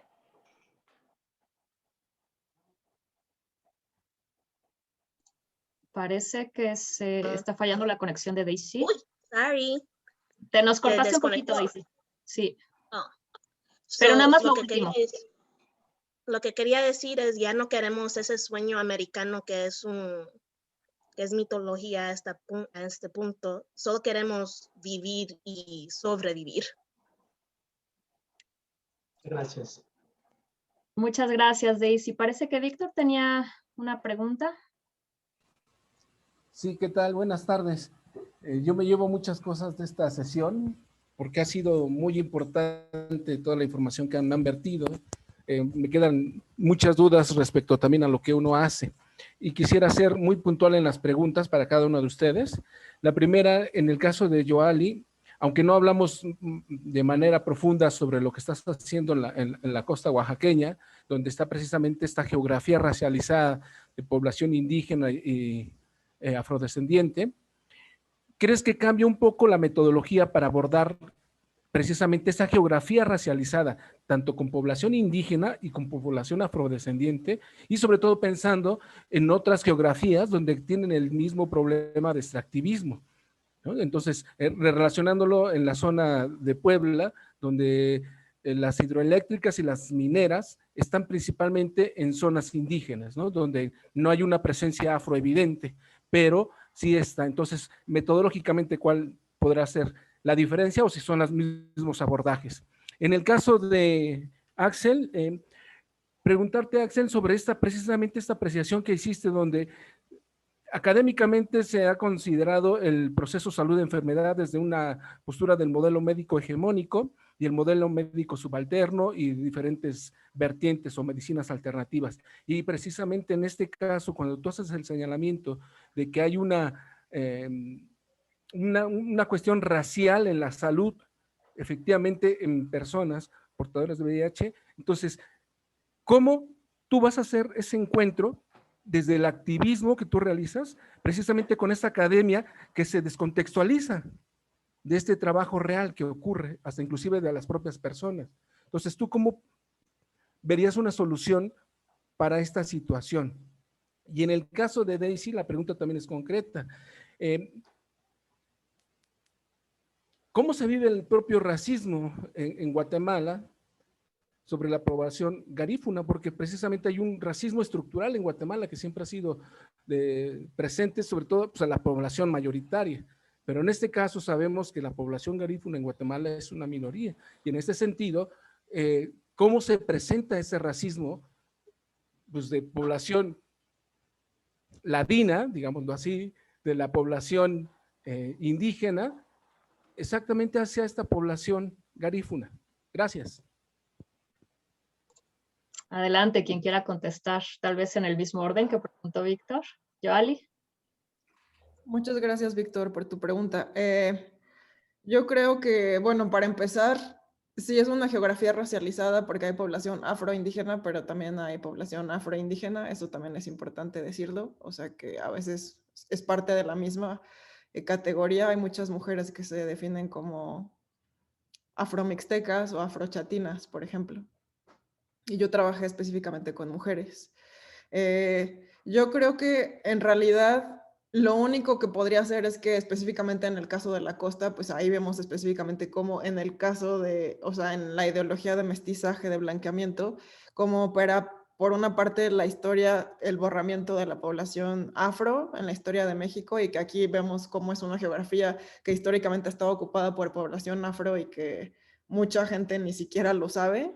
Entonces, ¿cómo opera el racismo antinegro, antiindígena ahí? Y en el caso, por ejemplo, de la Sierra Norte de Puebla y de todas esas como hidroeléctricas y demás, es población, sí, indígena, pero yo creo que en general a lo que yo apuntaría es que el tema de territorio, extractivismo y todo esto tiene un componente racial, eso es hacia donde va mi trabajo, o sea que siento que en muchas de estas discusiones normalmente se va más hacia como discriminación o territorio, pero como que no se está hablando del componente racial de las luchas por el territorio y la implicación, y no es una casualidad que todos los territorios que están siendo saqueados por desposesión, por megaproyectos, pero también por contaminación y toxicidad en América Latina y en el mundo, son territorios que son ocupados por poblaciones racializadas. O sea, no es una casualidad, es parte de ese proyecto nacional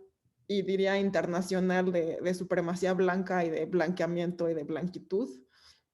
Entonces creo que a pesar de que en el caso de la costa está la población afroindígena y mestiza, y en el caso de la Sierra Norte de Puebla está la población indígena, creo que en general a lo que estoy apuntando es que todas estas luchas por el territorio y medioambientales son luchas anticoloniales, por una parte, por parte de los pueblos, son luchas anticoloniales y por lo tanto son luchas antirracistas también. Entonces, como que siento que parte también de esa ideología como de mestizaje y por otra parte de blanqueamiento es también borrar estas como estos análisis y reducirlos únicamente a cuestiones económicas de clase o a cuestiones únicamente como de medio ambiente, y como abstraerlo de la parte racial es parte de ese mecanismo mismo del mestizaje. Entonces creo que hay que empezar a hablar del componente racial y racista de los megaproyectos y del extractivismo, y cómo es las personas que están luchando por el territorio están haciendo una lucha anticolonial de defensa de sus territorios ancestrales,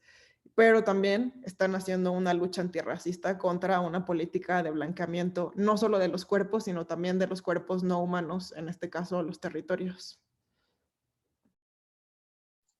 Gracias, Yoali. Axel. Eh, yo creo que tiene que haber, o sea, hay varios procesos que podemos hacer o cambiar, y los que hemos tratado de incidir a veces desde donde estamos laborando, desde donde yo estoy trabajando también, y el trabajo que hago, ¿no? En realidad es una chamba muy complicada porque lo que yo vaya a hacer o lo que se vaya a hacer desde la organización donde yo esté trabajando no va, definitivamente no va a transformar esa realidad a la que estoy apuntando de un día para otro, y seguramente tampoco en unos años, porque esto tiene que haber una transformación mucho más radical. Por ejemplo, yo sí creo que tiene que haber o sea, siempre hablamos de sensibilización del personal médico, creo que es algo que se viene hablando constantemente, pero en realidad va muy lento esa sensibilización, o sea, porque también el sistema educativo de la medicina tal cual o sea, me atrevería a decir que es uno de los fundamentos, aunque no lo creo, pero sí podría estar ahí en el centro de cómo se ha pensado la modernidad hoy en día. O sea, la medicina, la forma en que tenemos la salud y la enfermedad hoy en día, yo sí creo que está dentro de los centros de cómo pensamos la modernidad, así como es el capitalismo, así como es el Estado-Nación. Porque la medicina es la forma en la que hemos pensado los cuerpos en general. Cómo pensamos lo enfermo, lo sano, lo bueno, lo malo. O sea, es parte de ese principio. Y entonces querer transformar radicalmente, por ejemplo, las facultades de medicina y de cómo se tendría que impartir la educación médica, yo creo que sí es un proceso muy grande que va más allá incluso o sea, va con es un pensamiento antimoderno incluso, o tratar de transformar un poco la modernidad desde este enfoque de colonial, lo cual sí lo veo, sí es una chamba gigante, porque digamos que les dan antropología médica a los doctores en la Facultad de Medicina de la UNAM o en otras facultades, pero ellos los ven, ellas y ellos ven antropología médica como su clase de primer semestre, segundo semestre que tienen que aprobar, porque la tienen que aprobar y porque tienen que seguir con sus estudios, pero no dimensionan que en realidad hay una importancia de por qué se están dando esas materias. También creo que la antropología médica sigue siendo muy como segregada en comparación con la medicina y se cree que es una como rama de la medicina cuando definitivamente no lo es otra forma, es otra rama y otro posicionamiento distinto, o tendría que serlo, porque yo creo que a veces también depende de cómo desde dónde se aborre, ¿no? Pero tendría que serlo respecto a la medicina tal cual. Entonces, digamos que luego lo que yo hago, lo que hacemos de la organización es tratar de sensibilizar a algunos médicos, sí, respecto al enfoque con VIH, por ejemplo, pero yo creo que también se tendría que empezar a hacer desde otros enfoques, sobre todo de género y antirracistas, ¿no? Entonces, eso es algo que se puede hacer y que estamos haciendo, aunque digo, es muy complicado porque pues podemos darle un taller a los médicos de un cierto hospital, les podemos dar un taller a los de cierta clínica, pero eso si es que lo quieren ellos hacer, llevar a cabo, lo van a llevar a la práctica, pero ellos ya tienen una educación mínima de 6 años que reciben en una facultad en la que se sigue pensando la salud de enfermedades de otro enfoque. Otro, yo creo que ahí donde tenemos un poquito de más oportunidad, pero también no siempre, porque aquí ya es una lucha política y de poder político es ocupar los espacios de tomas de decisión. Entonces, si ciertos activistas, si ciertos activismos y ciertas posiciones llegan a esos espacios donde se toman decisiones de políticas públicas y pueden incidir radicalmente en cómo se tiene que pensar, yo creo que eso transformaría mucho. Por ejemplo, ahorita en este momento en México hay una discusión en temas de VIH relacionadas con PrEP, que es la profilaxis post-exposición, que es esta pastilla que sirve para prevenir, porque tú te la tomas todos los días, entonces te previene de adquirir VIH, ¿no? Básicamente. Entonces, la PrEP ya existe en este país como protocolo y solamente está enfocada a hombres que tienen sexo con hombres. Apenas el protocolo ya acaba de terminar y se están discutiendo los sí, los pros, los contras, que no sé qué, que si sirvió, que si no sirvió, que si se va a continuar. Entonces, ahorita en este momento el gobierno de la Ciudad de México y del país, de la Secretaría de Salud, están ya por avalar PrEP a nivel nacional, ya como política pública. Pero en este momento estamos discutiendo cómo se tiene que llevar a cabo. Pero si se lleva a cabo como se llevó a cabo el protocolo, en realidad seguiría sesgada dirigida a hombres blancos homosexuales. Hasta eso son homosexuales y no son heterosexuales, ¿no? Pero al final son hombres blancos, ¿no? Que tienen acceso a ciertos privilegios, que tienen acceso a cierto estatus social, ¿no? Y entonces dices, bueno, en este momento estamos tratando de esforzarnos como activistas y ciertos activismos de VIH y de la sexualidad y de salud sexual en decir, no, o sea, sí, pero tenemos que hacerlo desde otra perspectiva, enfocándonos en otras miradas y en otras opciones. Y ahí, ¿sabes cuál es el problema? Que la gente sigue creyendo que quien tiene que tomar las decisiones en temas de salud pública tienen que ser médicos sin experiencia en temas sociales. O sea, yo creo que puede haber médicos, sí, pero creo que digamos, se sigue discutiendo hoy en día la PrEP como una cuestión médica y como farmacológica, cuando eso ya está discutido. O sea, la PrEP, que es esta pastilla que les digo, ya está, o sea, ya no hay necesidad de discutir eso. Lo que ahora tenemos que discutir es cómo se va a implementar. Y el cómo ya no le corresponde a la medicina tal cual. Le corresponde a los expertos en temas sociales. Pero pareciera que no se le está dando la experiencia a las personas con experiencia en ciencias sociales, ni mucho menos a los activistas que tienen experiencia con las comunidades que realmente van a atravesar esa situación. Entonces, digamos que eso digamos que es lo que estamos haciendo desde ahí, pero pues esperemos que se logre algo porque, insisto, esta ideología de cómo se tiene que ver la enfermedad se ve tan reflejada desde el occidental, atraviesa no solo la experiencia médico-paciente, sino también atraviesa el sistema público de salud tal cual. Por eso me parece que es una lucha anticapitalista, anticolonial y antimoderna el hablar de antirracismo en medicina. Wow, muchas gracias, Axel. Daisy. La pregunta de Víctor era, ¿cómo funciona el racismo en el pueblo garífuna en Guatemala? Okay, so, pensando ahora con el coronavirus y el acceso a las máscaras, a medicina, a agua limpia, ¿verdad? Y todos los recursos naturales que pensamos que debemos de tener como derecho humano. Eso no se ve en Livingstone, ¿verdad? No hay los sistemas en espacios en Livingstone como el hospital, como una clínica que todavía tiene medicina y todas las cosas que necesitan las personas para sostenerse. Esos llegan de los Estados Unidos. Como mi mamá, su hermana, sus primas están mandando medicina desde aquí, ¿verdad? Ahí se ve el racismo en acceso medical, ¿verdad? Y después el racismo en las escuelas, se puede ver que los niños no aprendan garífuna en la escuela. Eso se tiene que aprender y hablar en las casas, ¿verdad? So ahora tenemos una generación de niños garífunas que no hablan garífuna. Y también se puede ver en la territoria quién ahora puede comprar tierra en Livingstone. So, un ejemplo es mi hermano quería expandir la tierra de mi mamá, que ahora es de nosotros, porque todavía tenemos nuestra cédula de Guatemala, y eso iba a ser como 80,000 y pico de quetzales, porque es un hombre garífuna. Para un hombre de Canadá o de Francia, el precio era casi 20, no más de 30,000 y pico. So se puede ver la diferencia entre quién puede tener acceso a la tierra y quién puede y cómo piensan con el dinero. Y no es que nosotros no tenemos el dinero para expandir tierra, para comprarlo, para cultivar, es que ellos siempre quieren subir el precio, así no tenemos acceso, ¿verdad?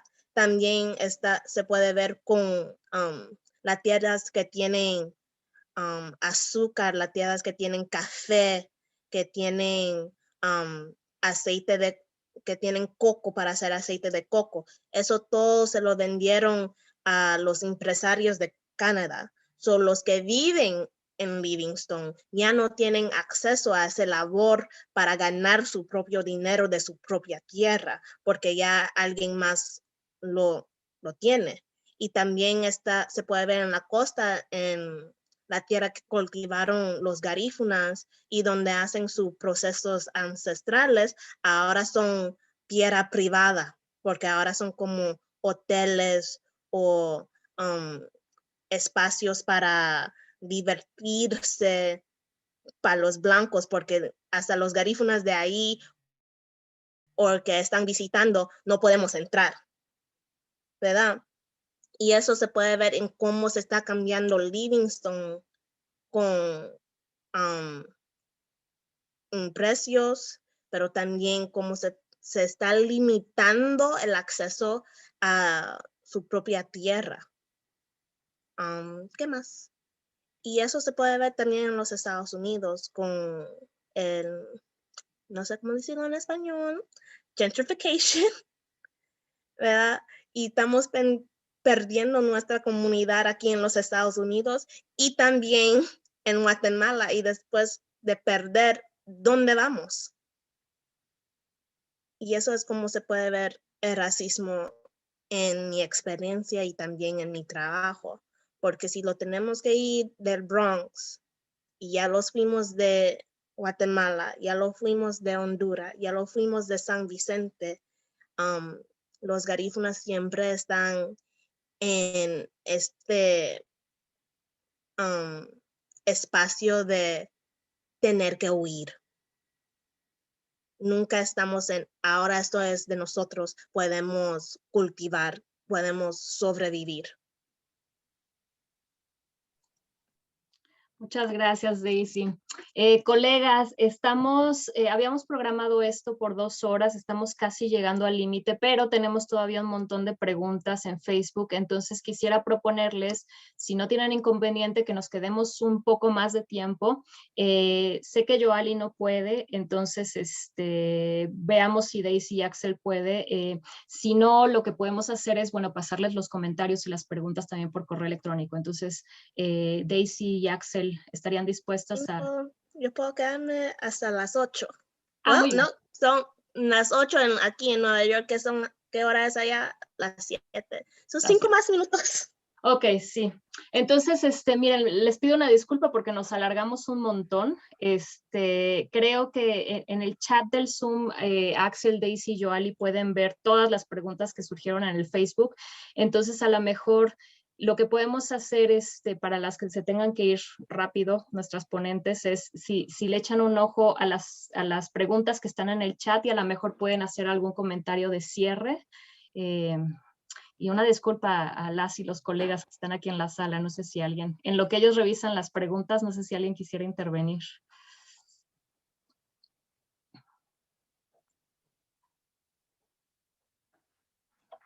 ¿No? Bueno, entonces vamos a esperar y a lo mejor sí, doctor Serna, adelante.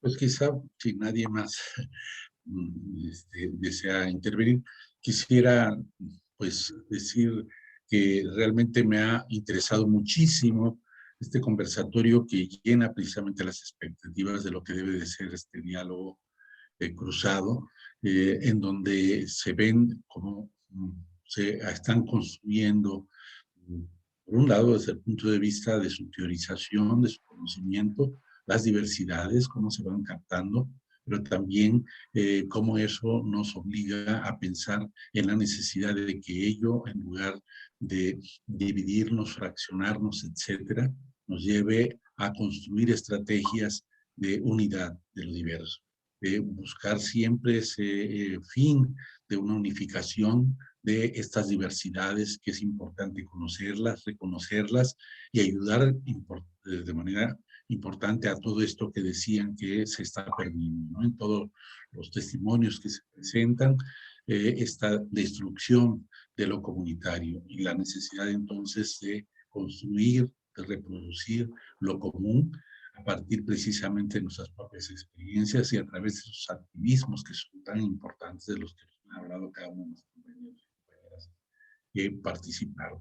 Me parece que pues eso nos da herramienta, instrumento, digamos, para continuar con este tipo de esfuerzos que llevan justamente a ver la importancia del reconocimiento de lo diverso, buscando siempre esta idea de un actuar común.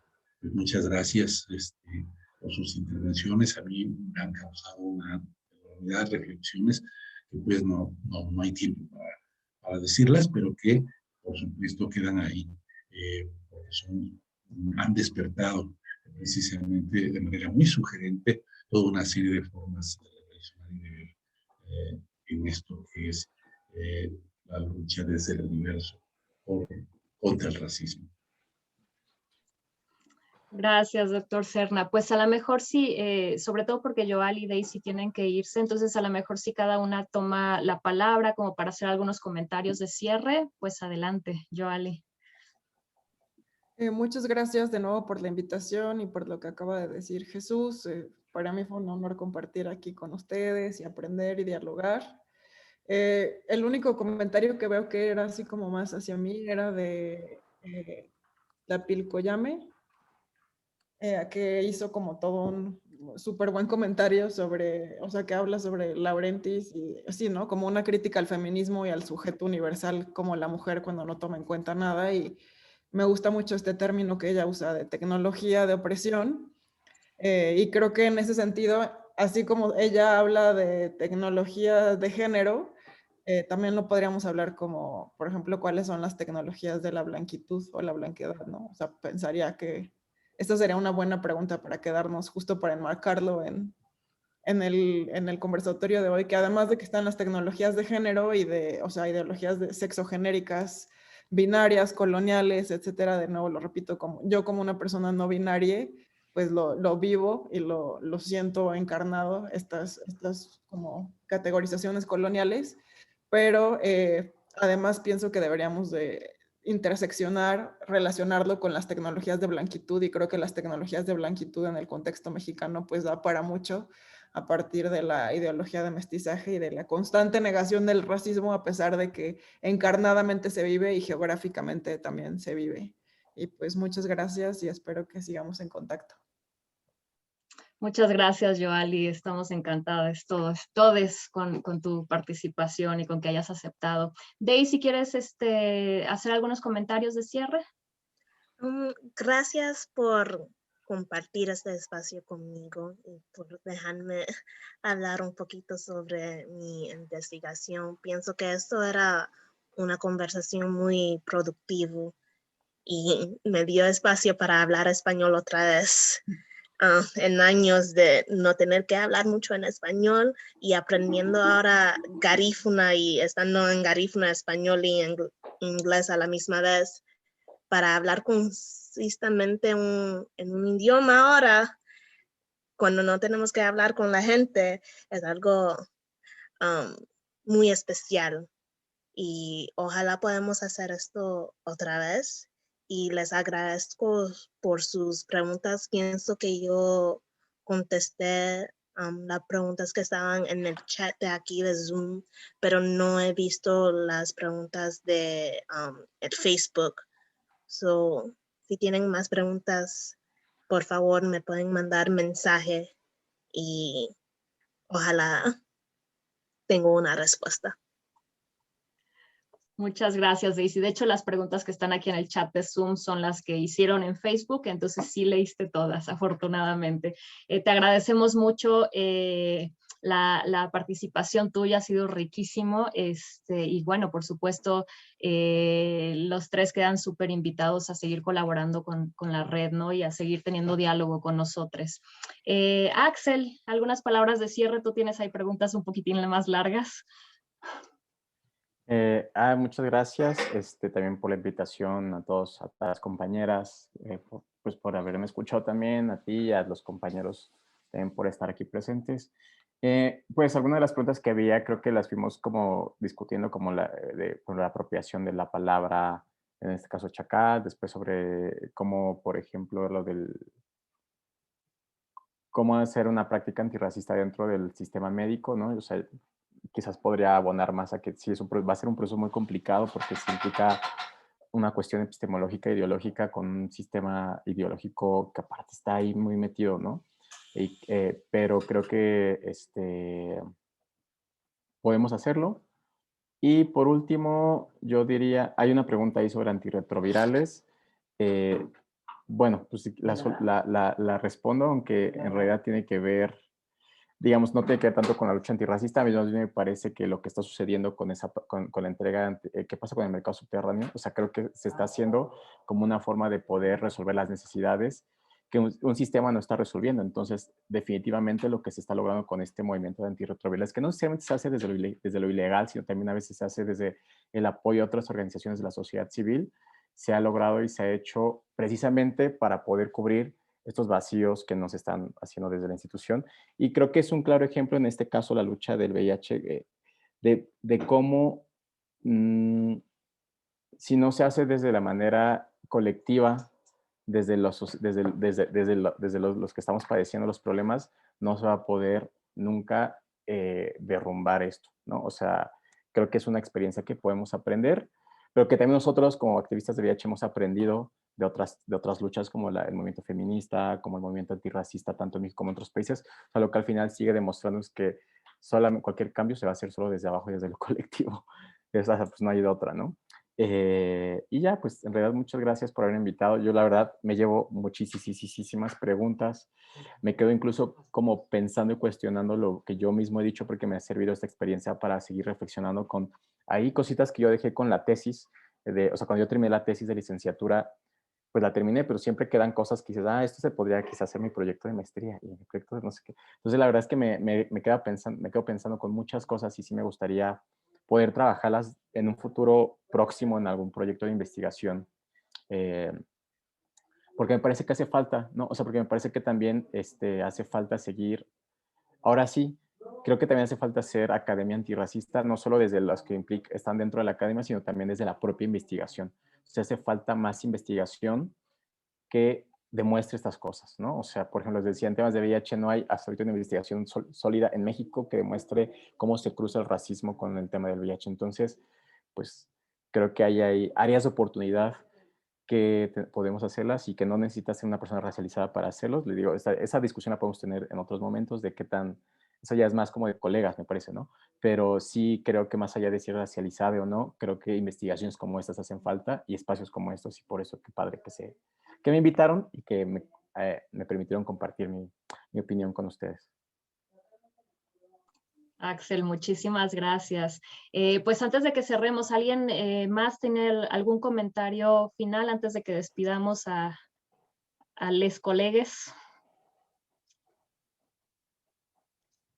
No, nada más una conmoción escuchar también a Daisy sobre esos desplazamientos, ¿no? De verdad, Daisy, me tocó mucho el corazón lo que dices cuando dice que pues ese racismo territorial también lo están sacando, ¿no? En su territorio en Guatemala no pueden entrar, no pueden acceder. Luego allá en Estados Unidos lo están como siempre arrinconando. ¿Y dónde van a terminar? ¿A dónde van a ir por fin, no? Sí, me tocó mucho el corazón. Sí, gracias. Gracias. Sí, nada más. Bueno, pues si no hay más, les agradecemos mucho a todas, a todos, a todes que nos acompañaron en Facebook. Esto se va a quedar, lo vamos a subir a nuestra página de YouTube, también a nuestro canal, síganlo, ahí pueden leer las conversaciones y bueno, sigamos el diálogo. Pronto les mandamos la información de nuestros seminarios, vamos a seguir todo el año con jornadas antirracistas, con conversatorios de este tipo, seminarios abordando el tema de racismo y de afroindigeneidad. Entonces, todo el mundo está invitado. Les agradecemos mucho y pues por hoy cerramos. Gracias. Gracias, Rocío. Gracias, Rocío.